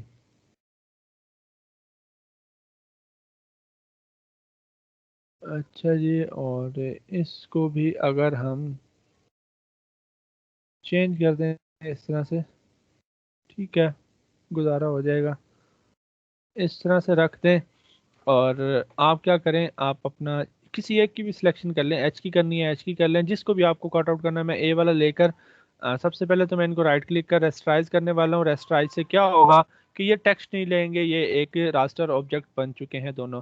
मैं क्या करने वाला हूँ, क्विक सिलेक्शन टूल लिया, अपने ए वाली लेयर को मैंने बड़ा जल्दी से सिलेक्ट किया, सिलेक्ट में गया, मॉडिफाई, मैंने अपनी सिलेक्शन को थोड़ा सा एक्सपेंड किया। एक्सपेंड करने के बाद मैं क्या करने वाला हूँ, एच वाली लेयर के ऊपर से डिलीट करने वाला हूँ इस तरह से। तो ये देखें आपका एच एंड ए के बीच में इस तरह से एक बड़ा अच्छा सा कट जो है वो आ चुका है। ज़रूरी नहीं है कि आप एक्सपेंड करें। अब लेट से मैं ए सिलेक्ट किया हुआ है मैंने इस तरह से, तो मैं बड़ा जल्दी से सिलेक्ट में मॉडिफाई और कॉन्ट्रैक्ट करने वाला हूँ, और कॉन्ट्रैक्ट में करने वाला हूँ 40 पिक्सल। तो वो देखें अंदर की तरफ आ चुका है, और मैं अगर डिलीट करूँ तो आप इस तरह से भी कुछ कर सकते हैं। ठीक है जी। तो ये डिपेंड कर सर। रहा ये डिपेंड कर रहा होता है आपके ऊपर कि आप किस तरह से करने वाले हैं चीज़ों को। इन दोनों को मैं क्या करने वाला हूँ, मैं मर्ज करने वाला हूँ। कंट्रोल ई से आप लेयर्स को मर्ज कर सकते हैं। आप इस तरह से सिलेक्ट करें, राइट क्लिक करें, और यहाँ पर होगा मर्ज लेयर्स, आप मर्ज कर दें। अब ये दोनों एक ही लेयर बन चुके हैं, अलग अलग नहीं हैं। लेकिन अगर आप जो है इस तरह से सिलेक्ट करके और कंट्रोल ई प्रेस कर दें, तब भी आपकी ये चीज़ें क्या हो जाएंगी जी, मर्ज हो जाएंगी। ठीक है, मैं इस तरह से करने वाला हूँ। और अब मैं जो है इतना एरिया की सिलेक्शन लेकर उसके अंदर जो है नई लेयर बना लेते हैं हम एक, उसके अंदर कलर फिलअप किया, और इस तरह से थोड़ा सा इसको और बारीक किया। इसी की मैंने कॉपी ली यहाँ पर। अब ये कॉपी मैंने ले ली इस नई लेयर पर। अब पहले हम कंट्रोल और जो है आल्ट से प्रेस करते थे, अब मैं शिफ्ट बैक स्पेस प्रेस करूंगा। शिफ्ट बैक स्पेस से मैंने प्रेस किया तो एक फिल का पैनल आ गया, और यहाँ पर मैंने प्रिजर्व ट्रांसपेरेंसी को चेक लगा दिया। प्रिजर्व ट्रांसपेरेंसी क्या करेगी कि सिर्फ और सिर्फ जहाँ पर कोई चीज़ है उसी जगह पर कलर फिलअप करेगी, बाकी ट्रांसपेरेंट एरिया को कुछ नहीं करेगी। मैं क्या करने वाला हूँ, मैं कलर लेकर और ये वाला कलर सेलेक्ट करने वाला हूँ, ओके। और ओके जैसे ही मैंने किया तो आप लोग नोट करेंगे कि इस नीचे वाली लाइन के अंदर ऑटोमेटिकली कलर मेरा जो है वो फिलअप हो चुका है। और आप एक और काम कर सकते हो कि मैं इसको वापस उसके ऊपर रख रहा हूँ, इस तरह से ऊपर रख कर। तो मैं क्या करने वाला हूँ, मैं इस तरह से इसको छोटा करने वाला हूँ हाफ से, ताकि हाफ मुझे ऐसे ब्लैक नज़र आए, हाफ मुझे ऐसे रेड नज़र आए। इन दोनों को सिलेक्ट करके मैं कंट्रोल ई से मर्ज करने वाला हूँ। मर्ज करने के बाद मैं इन दोनों को थोड़ा सा फिर अगेन एक कॉपी मैंने जनरेट कर ली इस तरह से। और मैं क्या करने वाला हूँ, आप राइट क्लिक करें इधर, या आप अपना एडिट के मेन्यू में जाएं, यहाँ पर ट्रांसफॉर्म है, और फ्लिप करते हैं इसको हॉरिजॉन्टली। तो इस तरह से आप इसको फ्लिप भी कर सकते हैं। अच्छा, ये मैंने कर लिया यहाँ पर। और अल्लाह भला करे आपका, इन दोनों को सिलेक्ट करके इस तरह से नीचे, और यहाँ पर हम छोटे से साइज में कुछ लिख देते हैं अब के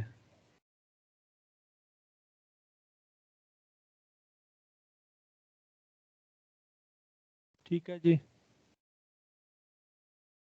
इस तरह से।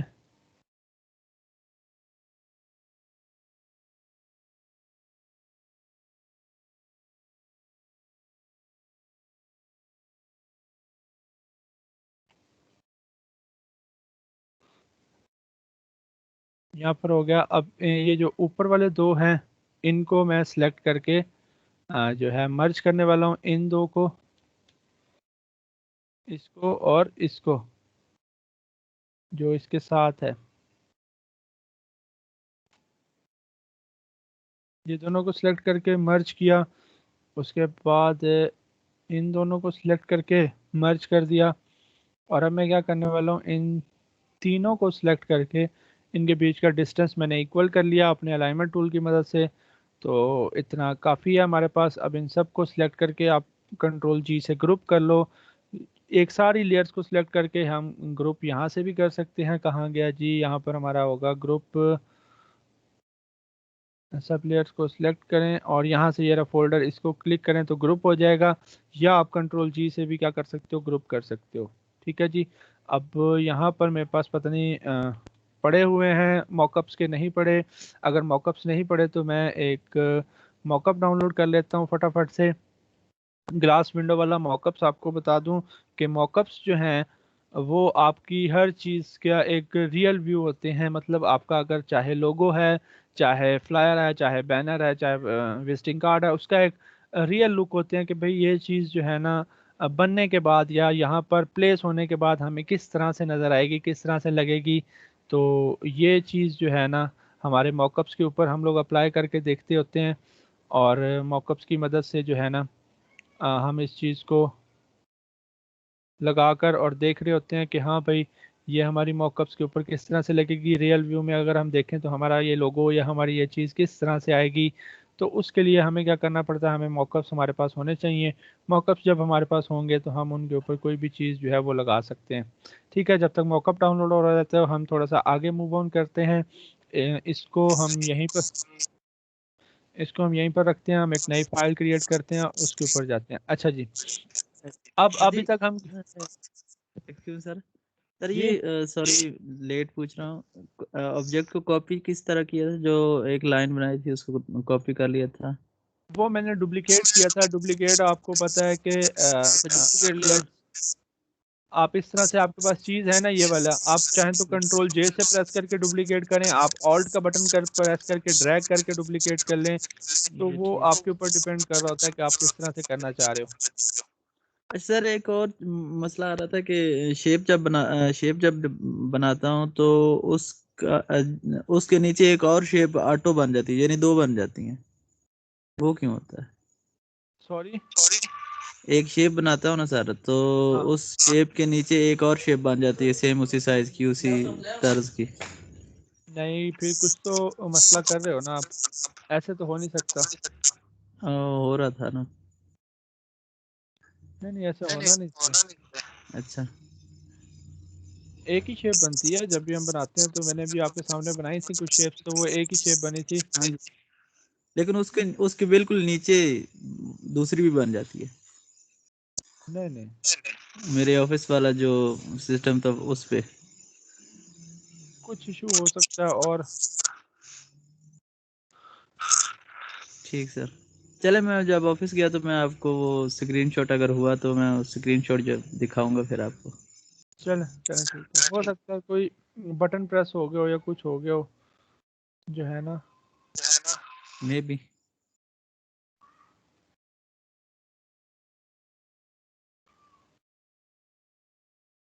अच्छा जी, मॉकअप जब तक मेरा डाउनलोड हो रहा है हम एक और चीज़ डिस्कस करते हैं कि लेट से अब ये हमारे पास, मैंने एक नई लेयर बनाता हूँ यहाँ पर।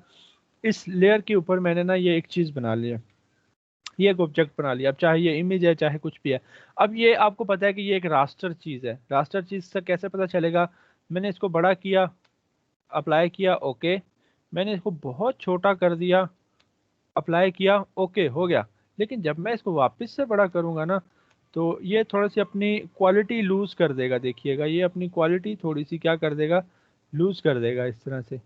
अब ये पहले वाली क्वालिटी इसकी नहीं रही। ठीक है, मॉकअप मेरा ओपन हो चुका है, मैं इसको थोड़ी देर में करता हूँ, डाउनलोड हो चुका है। तो ये क्या होता है, इसकी पहले वाली क्वालिटी जो है ना वो नहीं रहती। जब हम इसको अप्लाई कर देते हैं, ट्रांसफॉर्म कर देते हैं, तो इसके पहले वाली क्वालिटी नहीं रहती। अब आप देखें तो एजिस से थोड़ा सा ब्लर हो चुका है यहाँ पर, ये पहले वाली क्वालिटी नहीं रहती इसकी। चाहे आप कोई इमेज लेकर आ जाओ, उसके साथ भी यही होता है कि अगर आप इमेज लेकर आते हो, आप उसको यहाँ पर लाते हो और आप उसको बड़ा कर देते हो।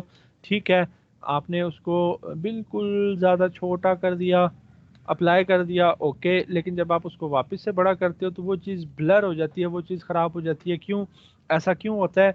क्योंकि जब हम किसी चीज़ को छोटा करते हैं ना, छोटा करके हम इसको बिल्कुल अप्लाई कर देते हैं, इंटर प्रेस करके ओके कर देते हैं, तो फोटोशॉप क्या करता है? फोटोशॉप कहता है कि यार इसको तो छोटे साइज़ में चाहिए थी इमेज, हमने इसका इतना ज़्यादा डाटा क्यों रखा हुआ था? तो वो क्या करता है, वो इसका डाटा जो है वो डिलीट कर देता है बाकी सारा। सिर्फ इतने साइज़ के लिए जो डाटा चाहिए होता है वो रख लेता है, बाकी डिलीट कर देता है। तो जब हम इसको बड़ा करते हैं तो वो फिर क्या होता है, वो पिक्सेलेट हो जाती है, वो ख़राब हो जाती है। तो इस चीज़ को रोकने के लिए हम लोग क्या करते होते हैं, हम लोग अपनी जो भी इमेज हम लाते हैं, हम उसको राइट क्लिक करके कन्वर्ट टू स्मार्ट ऑब्जेक्ट कर देते हैं। जैसे ही हम कन्वर्ट टू स्मार्ट ऑब्जेक्ट करते हैं, उसके साथ एक आइकन आ जाता है। अब कन्वर्ट टू स्मार्ट ऑब्जेक्ट जब हम करेंगे तो इस इमेज का सारा डाटा जो है ना एक पीएसबी फाइल के अंदर चला जाता है। एक पीएसबी फाइल के अंदर इसका सारा डाटा चला जाएगा। अब हम इसको जितना मर्जी छोटा कर लें या जितना मर्जी इसको छोटा करके अगेन हम बड़ा कर लें, तो ये पिक्सेलेट नहीं होगी। क्यों? क्योंकि अब इसका सारा का सारा डाटा एक PSB फाइल के अंदर मौजूद है, एक PSB फाइल के अंदर मौजूद है, ठीक है। लेकिन जब हम स्मार्ट ऑब्जेक्ट में किसी भी चीज़ को कन्वर्ट करते हैं तो हम उसको डायरेक्टली एडिट नहीं कर सकते। अगर आप देखिए मैं इसको नहीं कर पा रहा, मैं इस पर इरेजर भी नहीं कर पा रहा, क्यों? क्योंकि ये अब इसका डाटा यहाँ पर मौजूद ही नहीं है। इसका डाटा कहाँ पर मौजूद है? एक PSB फाइल के अंदर मौजूद है।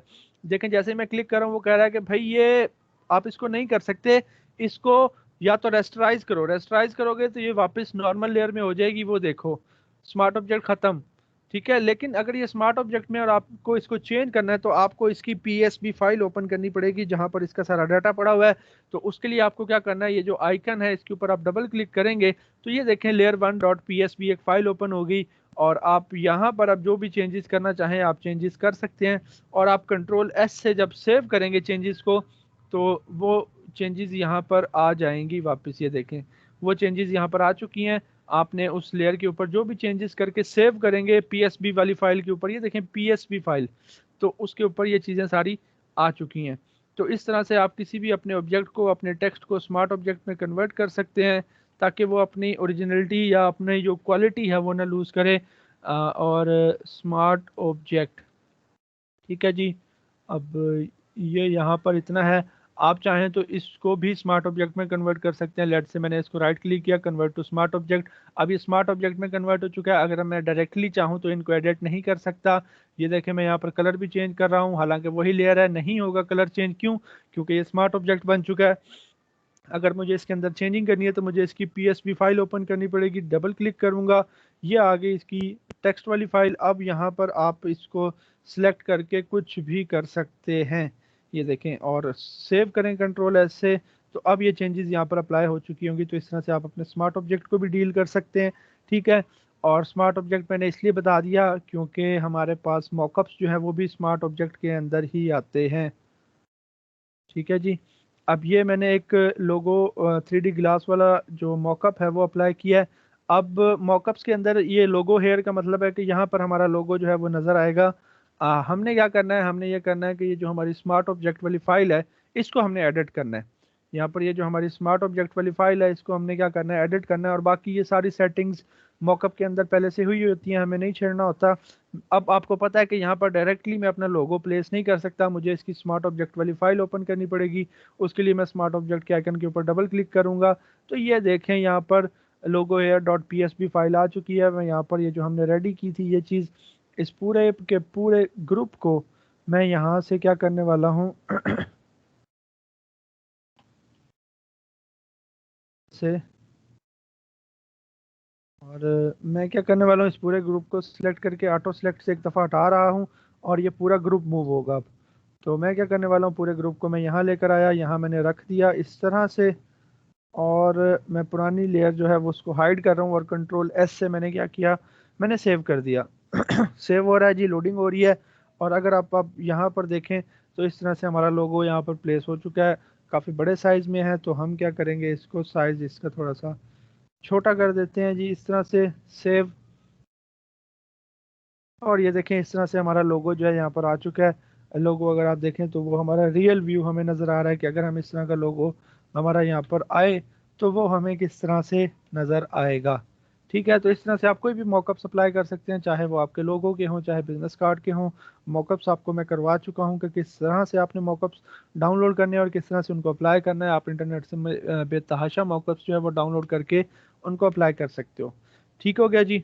अच्छा, अब चलते हैं थोड़ा सा आगे टूल्स की तरफ। यहाँ तक हमने की है। उसके बाद नेक्स्ट हमारे पास क्रॉप टूल है। क्रॉप टूल सिंपली आपकी इमेजेस को इस तरह से क्रॉप करने के काम आता है। सेलेक्ट करें, इंटर करें, आपकी इमेज क्रॉप हो जाएगी। इसकी एक प्रॉपर्टी है कि भाई ऊपर अगर आप देखें तो डिलीट क्रॉप्ड पिक्सल्स की एक प्रॉपर्टी है। डिलीट क्रॉप्ड पिक्सल्स पर इस टाइम चेक लगा हुआ है, मतलब अगर मैं इस तरह से सिलेक्ट करके इंटर प्रेस करता हूँ और क्रॉप करता हूँ तो बाकी सारा एरिया क्या हो चुका है, इस टाइम डिलीट हो चुका है। अगर आप गौर करें तो बाकी सारा एरिया इस टाइम वाइट है और कुछ भी नहीं है, क्योंकि बाकी सारा एरिया क्या हो चुका है, डिलीट हो चुका है। लेकिन अगर आप इससे चेक हटा दें तो आप क्रॉप तो बेशक कर लेंगे लेकिन आपका वो एरिया अभी भी सेफ है। आपने क्या करना है, क्रॉप इससे क्लिक करना है और यहाँ पर देखें आपका वो एरिया अभी भी पहले वाला सेफ है। तो ये आप एक प्रॉपर्टी कर सकते हैं, अप्लाई कर सकते हैं कि भाई आप अगर अपने रखना चाहें पिक्सल्स तो आप रख सकते हैं, ना रखना चाहें तो ना रखें। इसी की एक छोटी सी प्रॉपर्टी है स्ट्रेटन। अगर आप इसके ऊपर क्लिक करके इस तरह से किसी भी पॉइंट के ऊपर इस तरह से ड्रैग करेंगे तो ये उस हिसाब से आपकी इमेज को स्ट्रेट कर देगी, ये उस हिसाब से आपकी इमेज को स्ट्रेट कर देगी। लेट्स से मैं इस पॉइंट के हिसाब से करता हूँ, तो स्ट्रेटन की प्रॉपर्टी के ऊपर क्लिक किया और यहाँ से क्लिक करके इस तरह से स्ट्रेट किया, तो ये देखें उस पॉइंट के हिसाब से मेरी इमेज को स्ट्रेट कर देगी। बाज़ दफ़ा होता है आपकी इमेजेस थोड़ी सी टेढ़ी आई होती हैं, अगर आपको उनको किसी भी पॉइंट के हिसाब से स्ट्रेट करना है तो आप स्ट्रेट कर सकते हो, ठीक है।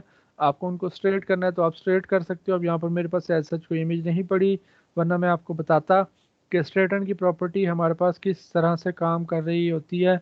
लेट्स इस तरह हम कर देते हैं, तो ये देखें इस हिसाब से इसने हमारी इमेज को स्ट्रेट कर दिया और हम बाद में चाहें तो इसको क्रॉप कर सकते हैं।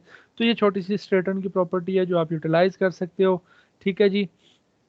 उसके अलावा इसके अंदर ऐसा कुछ नहीं है इतना क्रॉप के अंदर, बस स्ट्रेटन की प्रॉपर्टी को इस्तेमाल करें। यहाँ पर ये अगेन वही चीज़ें हैं कि अगर आपको फिक्स साइज़ की जो है क्रॉपिंग चाहिए हो तो यहाँ पर कुछ साइजेस आपको दिए गए हैं, आप इन साइजेस की मदद से जो है अपना फिक्स साइज़ की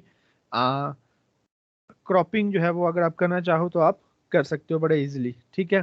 उसके नीचे जो आपके पास पर्सपेक्टिव क्रॉप टूल है ये आपको एक पॉइंट्स देता है, एजेस देता है, मतलब जिन एजेस के ऊपर आप पॉइंट्स लगा दोगे उस एरिया को ये आपको सिलेक्ट करके क्रॉप करके दे देगा। लाइक जिस तरह से आप कैम स्कैनर यूज़ करते हो, कैम स्कैनर में आप ये करते हो कि आप अपने डॉक्यूमेंट्स के इर्द गिर्द जो है वो, अब लेट से ये एक डॉक्यूमेंट है, मैं क्या करने वाला हूँ, इस कॉर्नर पर मैंने एक क्लिक किया, दूसरा क्लिक मैंने इस कॉर्नर पर, तीसरा क्लिक मैंने इस कॉर्नर पर और चौथा क्लिक मैंने इस कॉर्नर पर किया। तो ये देखें इसने मेरा इमेज वही मुझे रोटेट करके थोड़ी सी सीधी करके, जैसे आपके पास कैम स्कैनर में होता है आप उसी तरह से कर सकते हो अपने पर्सपेक्टिव क्रॉप टूल से, ठीक है जी। स्लाइस टूल अभी छोड़ दें, स्लाइस टूल हमने करना है जब हम अपना ट्राईफोल्ड ब्राउज़र बनाएंगे, तो उसके बाद हम जब उसको अलग अलग हिस्सों में सेव करेंगे तो तब हम देखेंगे कि ट्राईफोल्ड ब्राउज़र को हम किस तरह से स्लाइसिस में कन्वर्ट करके अपना मॉकअप अप्लाई करते हैं, ठीक है जी। उसके बाद ये कुछ टूल्स हैं, इग्नोर करें इनको भी, कोई हमारे काम के नहीं है, सिर्फ हमारे ये एक्स्ट्रा टूल्स हैं हमारी आसानी के लिए। जैसे इसमें नोट टूल है, आप चाहें तो यहाँ पर स्टिकी नोट्स अपने पास लिख कर रख लें, ये वो चीज़ें हैं सारी, और एज सच इनका इतना कोई काम नहीं है, लेकिन इनको हम अगर आपने कहा तो बाद में हम देख लेंगे, ठीक हो गया जी, क्लियर यहाँ तक? जी सर। यहाँ तक क्लियर है? Yes sir.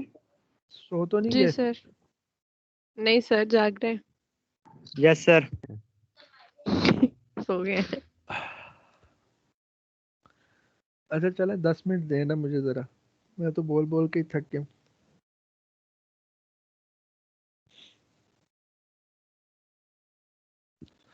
मैं 10 मिनट में आ रहा हूँ वापस इंशाल्लाह, ठीक है। Okay sir sir. लगेगा मैं नहा लूं। सो तो नहीं जाएंगे 10 मिनट में? नहीं सर।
अच्छा जी, तो कहाँ तक हम पहुँच गए थे?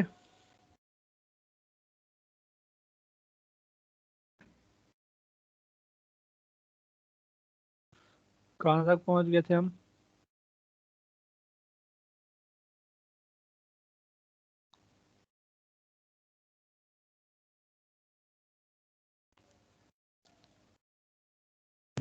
सर क्रॉप टूल पढ़ लिया था।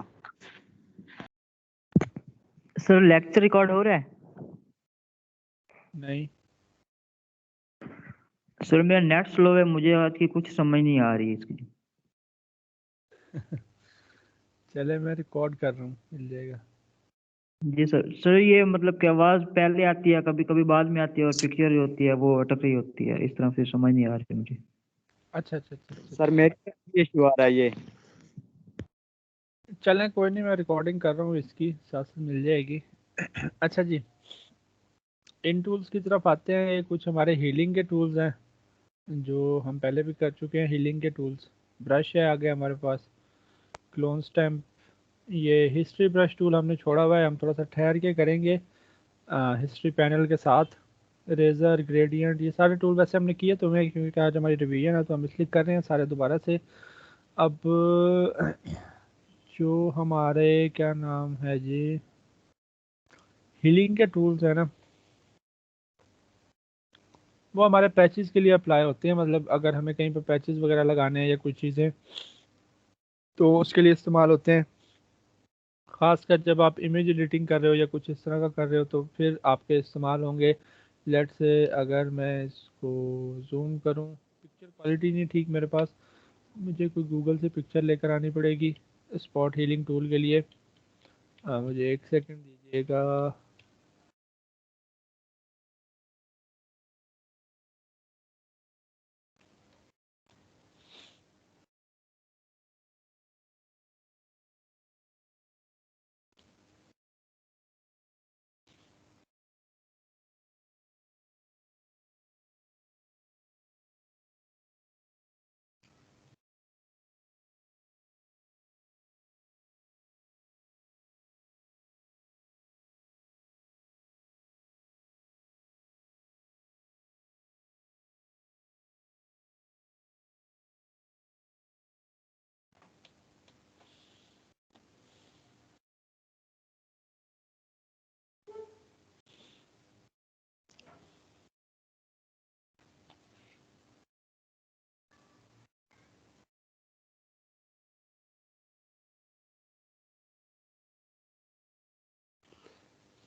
इमेज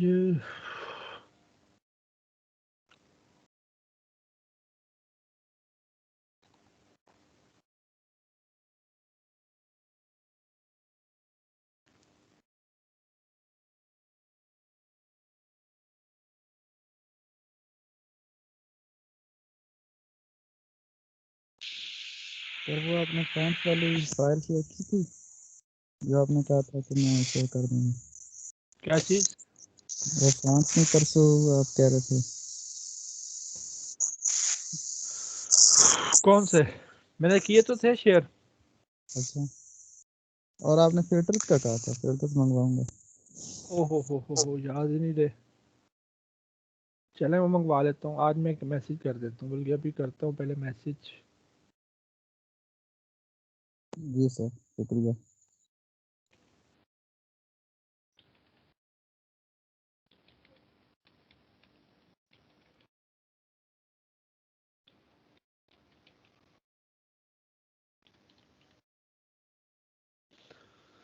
मैंने मैसेज कर दिया भाई को। अच्छा जी, स्पॉट हीलिंग ब्रशेस जो है ना, जितने भी हीलिंग के टूल्स हैं, ये वाले हमारे, ये हमारे पैचेस लगाने के काम आते हैं। स्पॉट हीलिंग हो गया, हीलिंग ब्रश टूल हो गया, पैच टूल हो गया, ये सारे हमारे पैचेस लगाने के काम आते हैं। पैचेस इस सेंस में कि कहीं से हमारी इमेज डैमेज है तो वहाँ पर हम पैच लगा लेते हैं। कोई एरिया हमारा ख़राब है, हम वहाँ पर पैच लगा लेते हैं। जैसे यहाँ पर स्किन के ऊपर कुछ दाग वगैरह हैं तो यहाँ पर हम पैच वगैरह लगाकर स्पॉट हीलिंग ब्रश वगैरह से और बाकी टूल्स की मदद से जो है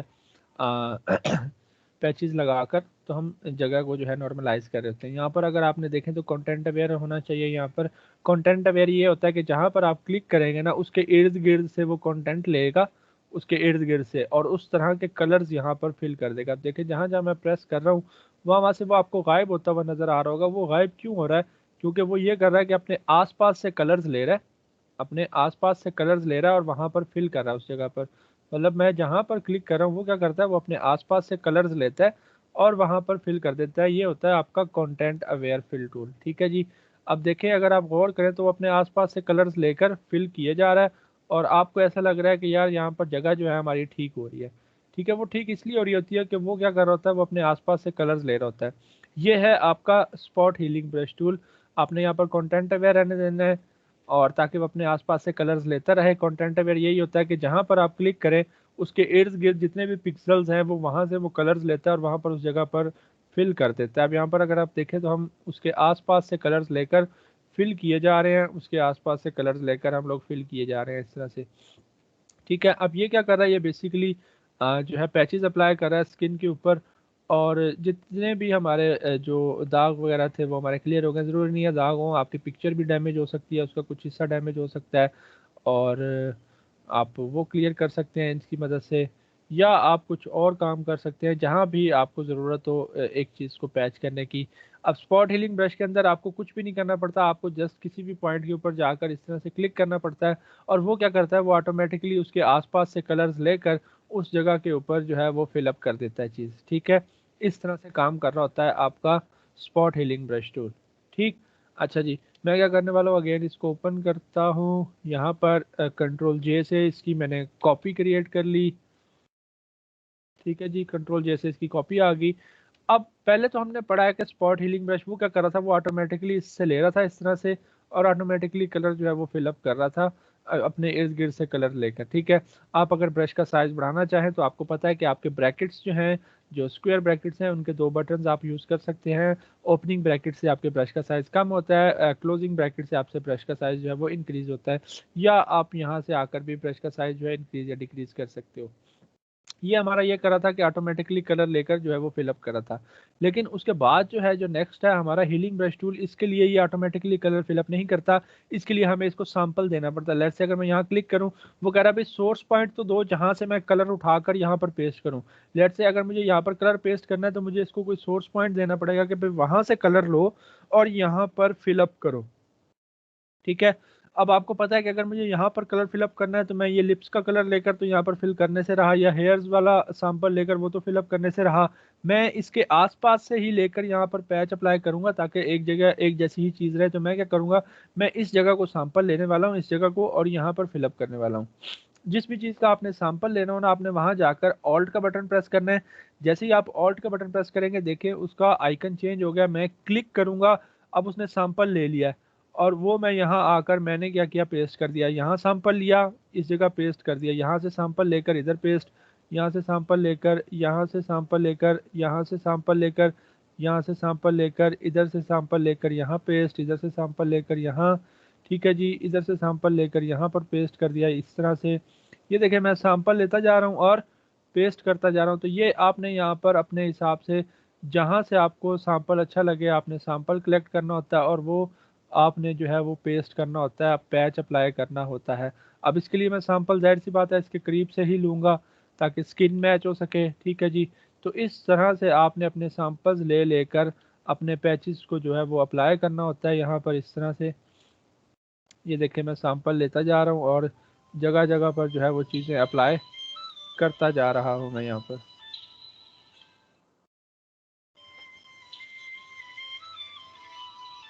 अच्छा जी, तो इस तरह से आप लोगों ने क्या करना है, आप लोगों ने भी सैंपल जो है वो अप्लाई करते जाना है। ये देखें सैंपल लिया, ऑल्ट का बटन प्रेस किया यहाँ पर और यहाँ पर सैंपल प्लेस कर दिया। यहाँ पर ऑल्ट का बटन प्रेस करके सैंपल लिया, यहाँ पर प्लेस कर दिया। यहाँ पर ऑल्ट का बटन प्रेस करके सैंपल लिया, ऑल्ट का बटन प्रेस करके सैंपल लिया, ऑल्ट का बटन प्रेस करके सैंपल, ऑल्ट का बटन प्रेस करके सैंपल, ऑल्ट का बटन प्रेस करके सैंपल, ऑल्ट का बटन प्रेस करके सैंपल, ऑल्ट का बटन प्रेस करके सैंपल।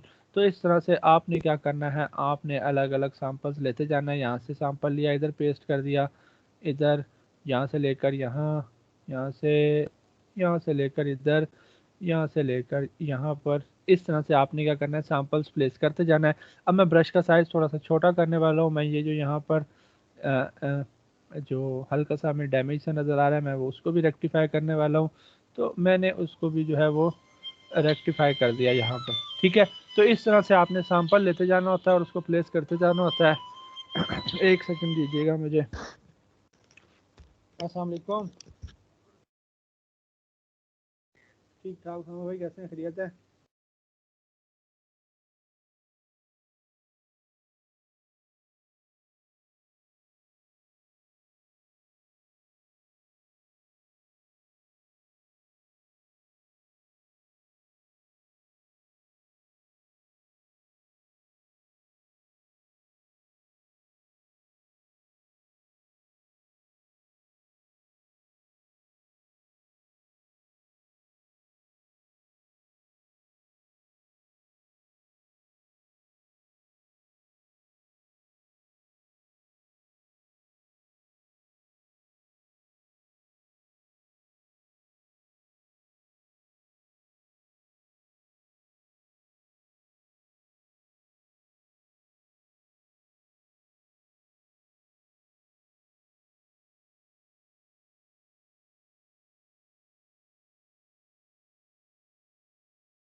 अच्छा जी, तो जो हीलिंग ब्रश टूल है इसमें हमें सैंपल्स लेने होते हैं और सैंपल्स ले लेकर हमें जो है, ये देखें अब ये ओरिजिनल इमेज थी और ये हमने इसको रेक्टिफाई कर दिया, ये ओरिजिनल, ये इसको हमने रेक्टिफाई कर दिया।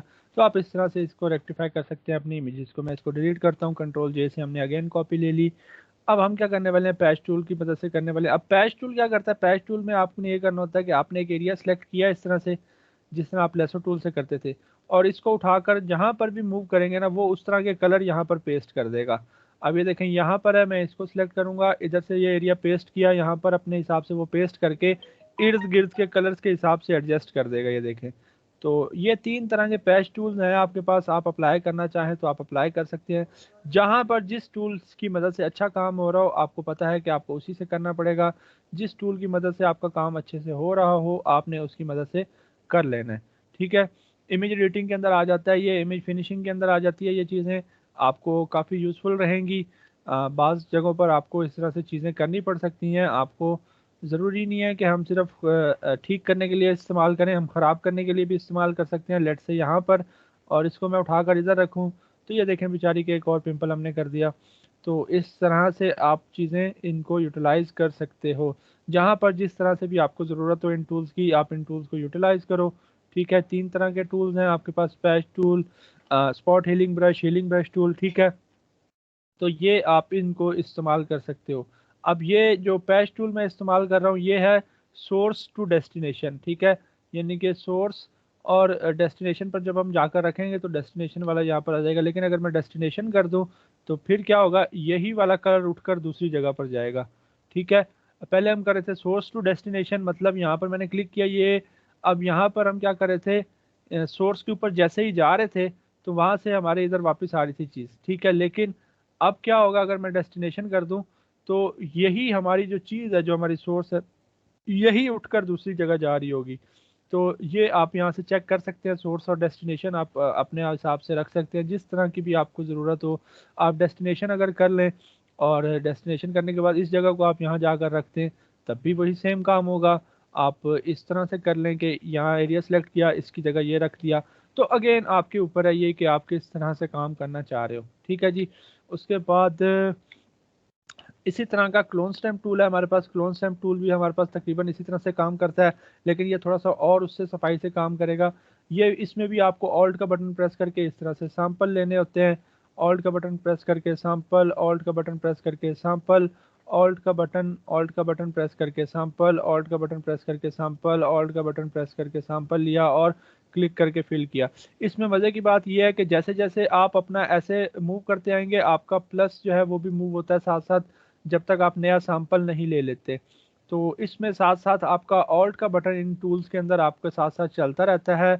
ऑल्ट का बटन आपके साथ साथ चलेगा इन टूल्स के अंदर, चाहे आप स्पॉट हीलिंग ब्रश टूल कर रहे हैं, चाहे आप हीलिंग ब्रश टूल पर हैं, चाहे आप क्लोन स्टैम्प टूल पर हैं, आपका ऑल्ट का बटन साथ साथ इस तरह से चल रहा होता है इनके अंदर। ठीक है जी। इस तरह से आपका ऑल्ट का बटन जो है वो साथ साथ चल रहा होता है। ऑल्ट का बटन साथ साथ चलेगा, ऑल्ट का बटन साथ साथ। ठीक है। ऑल्ट का बटन प्रेस करते जाएं, सैंपल लेते जाएं, ऑल्ट का बटन प्रेस करते जाएं, सैंपल लेते जाएं, फिल करते जाएं, ऑल्ट का बटन प्रेस करके सैंपल लेकर फिल करते जाएं, इस तरह से चीज़ों को। जी सर जो हम सैंपल लेते हैं इसको उलट कर सकते हैं? इसको सैंपल को उलट कर सकते हैं, मतलब उसकी डायरेक्शन चेंज कर लें? जी जी, वो आपका क्या कहते हैं कि सिर्फ स्पॉट हीलिंग ब्रश टूल के अंदर होता है। मतलब ये क्लोन स्टैम्प टूल जो है सिर्फ इसके अंदर होगा, बाकियों के अंदर नहीं होता। इसके अंदर आपके पास ऑप्शंस होते हैं कि आप उसको उल्ट कर लो, उसका साइज बड़ा या छोटा कर लो, जो आप करना चाहो आप कर सकते हो। उसके लिए आपको यहाँ पर क्लिक करना पड़ेगा, यहाँ पर नहीं सॉरी, इस क्लोन स्टैम्प टूल के ऊपर क्लिक करना पड़ेगा और यहाँ पर है ये फ्लिप के ऑप्शन हैं। आपको क्या करना पड़ेगा, क्लोन स्टैम्प टूल लिया, यहाँ पर इस आइकन के ऊपर क्लिक करें, इसकी मजीद प्रॉपर्टीज आ जाती हैं, यहाँ से आप फ्लिप कर सकते हैं। अब ये क्या होगा, जो मैं सैंपल लूंगा वो मेरे पास उल्ट नजर आएगा, वो मेरे पास उल्ट नजर आएगा। इस तरह से आप वर्टिकली उसको उल्ट देखना चाहें, वर्टिकली उसको उल्ट देख लें। यहाँ से उसका साइज आप हाइट और विड्थ बड़ी कर सकते हैं, उस सैंपल की छोटी कर सकते हैं, जो आप करना चाहें आप कर सकते हैं। मतलब एक सैंपल आपने लिया और इसको मैं साइज बड़ा कर देता हूँ, तो अब देखिएगा ये इतना सा सैंपल यहाँ पर मुझे बड़ा सा नजर आएगा। ठीक है, इस तरह से। तो ये आप कर सकते हो अपने क्लोन स्टैम्प टूल की इस प्रॉपर्टीज के अंदर। इनकी मैं ये डिटेल में नहीं जाऊंगा क्योंकि मैं ये करवा चुका हूँ, तो आपने एक दफ़ा अगेन खुद से करनी है ये क्लोन स्टैम्प टूल की प्रॉपर्टीज यहाँ से। ठीक है, ओके सर। अच्छा जी। उसके बाद इसके अंदर हमारे पास पैच टूल तक हो गया। रेड आई है, रेड आई सिंपली आपका जो रेड आई इफेक्ट आ जाता है आपके पिक्चर के ऊपर आपके कैमरे के क्लिक की वजह से। मैं रेड आई कोई पिक्चर अगर ले आऊँ, अच्छा बाज़ दफ़ा आपका अगर ऐसे हो जाए ना, फोटोशॉप इस तरह से हो जाए, तो वो आपका टैब का बटन प्रेस हो जाता है। आप टैब का बटन अगर अगेन प्रेस करो तो आपका वापस बैक टू नॉर्मल हो जाएगा जी। और रेड आई जो है, एक सेकेंड,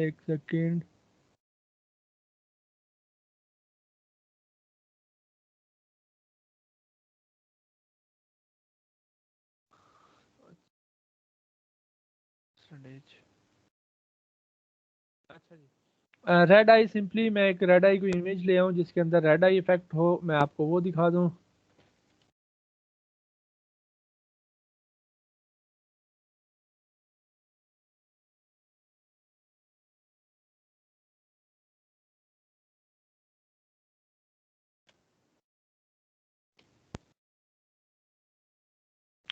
ये देखें इसके अंदर रेड आई आ रहा है, किसी कैमरे की वजह से, जिस वजह से भी मर्जी आ जाए, रेड आई आपने टूल लेना है और इस तरह से रेड एरिया के इर्द गिर्द जब आप उसको प्रेस करेंगे, ये क्या करता है, ये आपका रेड आई जो इफेक्ट है उसको ख़त्म करता है। आप इस तरह से आप अपनी आई के इर्द गिर्द करें और आपकी आईज जो है बैक टू नॉर्मल हो जाएंगी।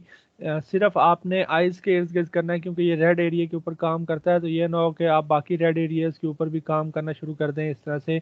तो इसको आपने बड़ा एहतियात से यूज़ करना है, सिर्फ आइज़ के इर्द गिर्द यूज़ करना है जहाँ पर आपको ज़रूरत है।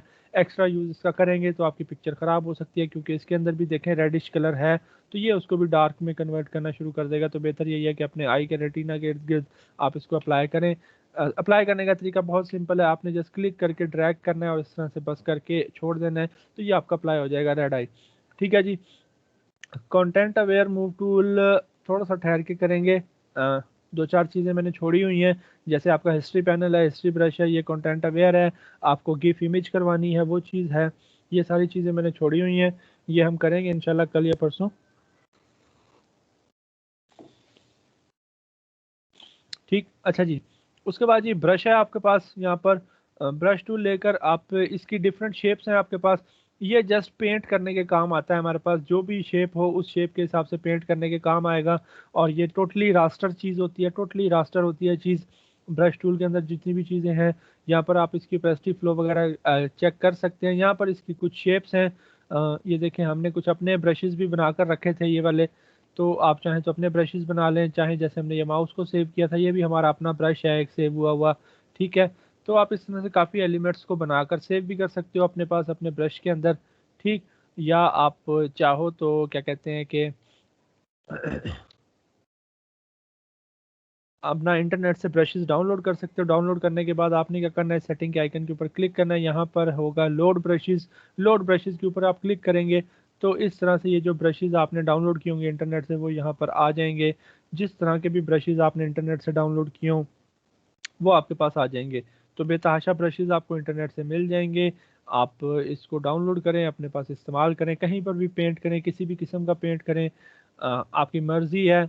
ये ब्रशेस आपको यहाँ पर दिए गए हैं, आप इनको इस्तेमाल करें। ये देखें सारे हर तरह के ब्रशेस हैं यहाँ पर, ये देखें ये कुछ हमारे पेंटिंग में भी यूज़ होते हैं, ड्राइंग्स में भी कुछ चीज़ें यूज़ होती हैं। तो ये आपके ऊपर होता है कि आप किस तरह से कब कैसे किस चीज़ को कहाँ पर इस्तेमाल करना चाह रहे हैं। ठीक है जी, ये टोटली चीज़ डिपेंड कर रही होगी आपके अपने ऊपर। तो ब्रशेस का इस्तेमाल भी हमने देखा था कि हमने ब्रशेस डाउनलोड किए थे, डाउनलोड करने के बाद हमने उनको इंपोर्ट करके उनको इस्तेमाल किया था। देन उसके बाद आपके पास पेंसिल है, पेंसिल आपकी स्केचिंग वगैरह में यूज़ होती है, बहुत बारीक सी थिन सी फिल देती है ये आपको। जो आपका पेंसिल टूल है, इतना मज़ीद इसकी प्रॉपर्टीज़ में जाने की ज़रूरत नहीं है क्योंकि हम इलस्ट्रेशंस की तरफ नहीं जाने वाले। ये ज़्यादातर हमारा इलस्ट्रेशंस के अंदर, डिजिटल पेंटिंग के अंदर ये चीज़ें इस्तेमाल हो रही हैं। हमारे ब्रशेस खासकर हमारे जो पेंसिल है ये स्केचिंग में, हमारे पास डिजिटल पेंटिंग में, इलस्ट्रेशंस के अंदर, इन चीज़ों में ये चीज़ें यूज़ हो रही होती हैं। डिज़ाइनिंग में इनका हमारा इतना कोई ख़ास मेजर रोल नहीं है। हाँ, ब्रश हम कभी कभार यूज़ कर लेते होते हैं ब्रश की किसी न किसी ख़ास शेप को। तो ब्रश और पेंसिल थोड़ा सा यानी कि चेक करने वाली चीज़ें, सिर्फ आप ये देखेंगे आपके पास जितनी शेप्स हैं आप उस तरह से कर सकते हैं। अब लेट से अगर आपने अपने हिसाब से किसी भी चीज़ को शेप किसी भी, अब लेट से आपने एक ये चीज़ बनाई, अब आप इसको एज अ ब्रश सेव करना चाह रहे हो तो आप एडिट में जाओ और यहाँ पर डिफाइन ब्रश के ऊपर याद रखें उस लेयर पर सिर्फ वही चीज़ होनी चाहिए और कुछ भी नहीं होना चाहिए। एडिट में जाएं, डिफाइन ब्रश, और ये आपका ब्रश अब सेव हो चुका है ये वाला। ठीक है, अब अगर आप देखें तो यहाँ पर ये चीज़ पड़ी हुई है ब्रशेस के अंदर। अब ये ब्रश बन चुका है, अब आप इसका साइज़ छोटा या बड़ा कर लें यहाँ से, ये देखें, और अब ये चीज़ आपकी ब्रश के अंदर सेव हो चुकी है, ये देखें। ठीक है जी, अब ये चीज़ आपकी ब्रश के अंदर सेव हो चुकी है। तो आप चाहें तो इस तरह से कर सकते हैं, अपनी चीज़ को, किसी भी चीज़ को ब्रश के अंदर सेव कर सकते हैं।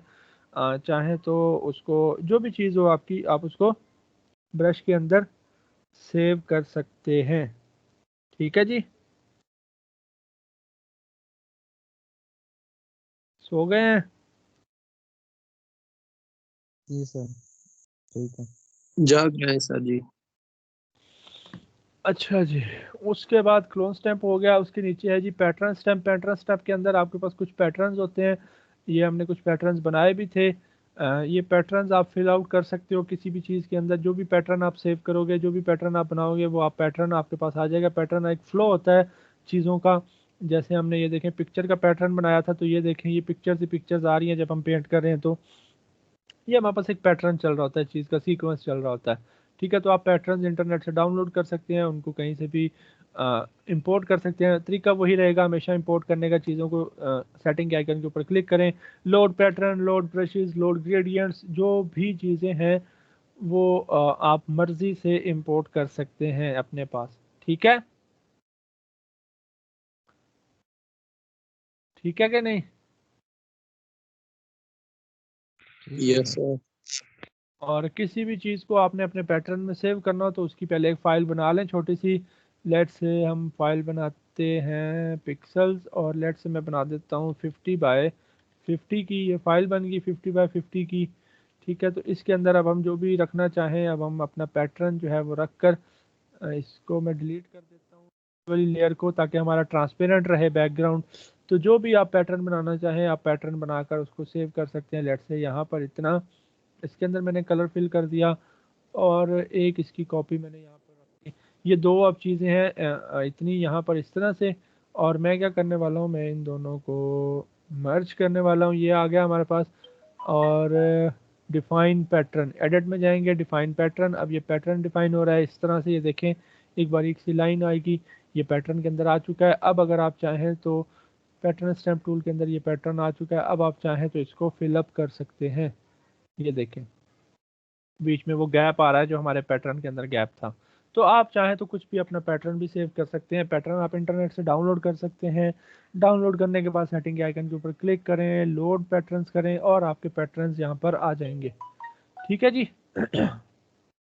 सर ये बनाया किस तरह था? बनाया एक फाइल के अंदर आपने कुछ भी पैटर्न बना देना, चाहे वो पैटर्न आप पिक्चर का बना रहे हो, चाहे कुछ भी शेप का बना रहे हो, किसी भी चीज़ का आप पैटर्न बनाना चाहें वो आप एक लेयर के ऊपर रखकर इस तरह से एडिट में जाएं, डिफाइन पैटर्न, और आप सेव कर दें उसको। जी ठीक है सर,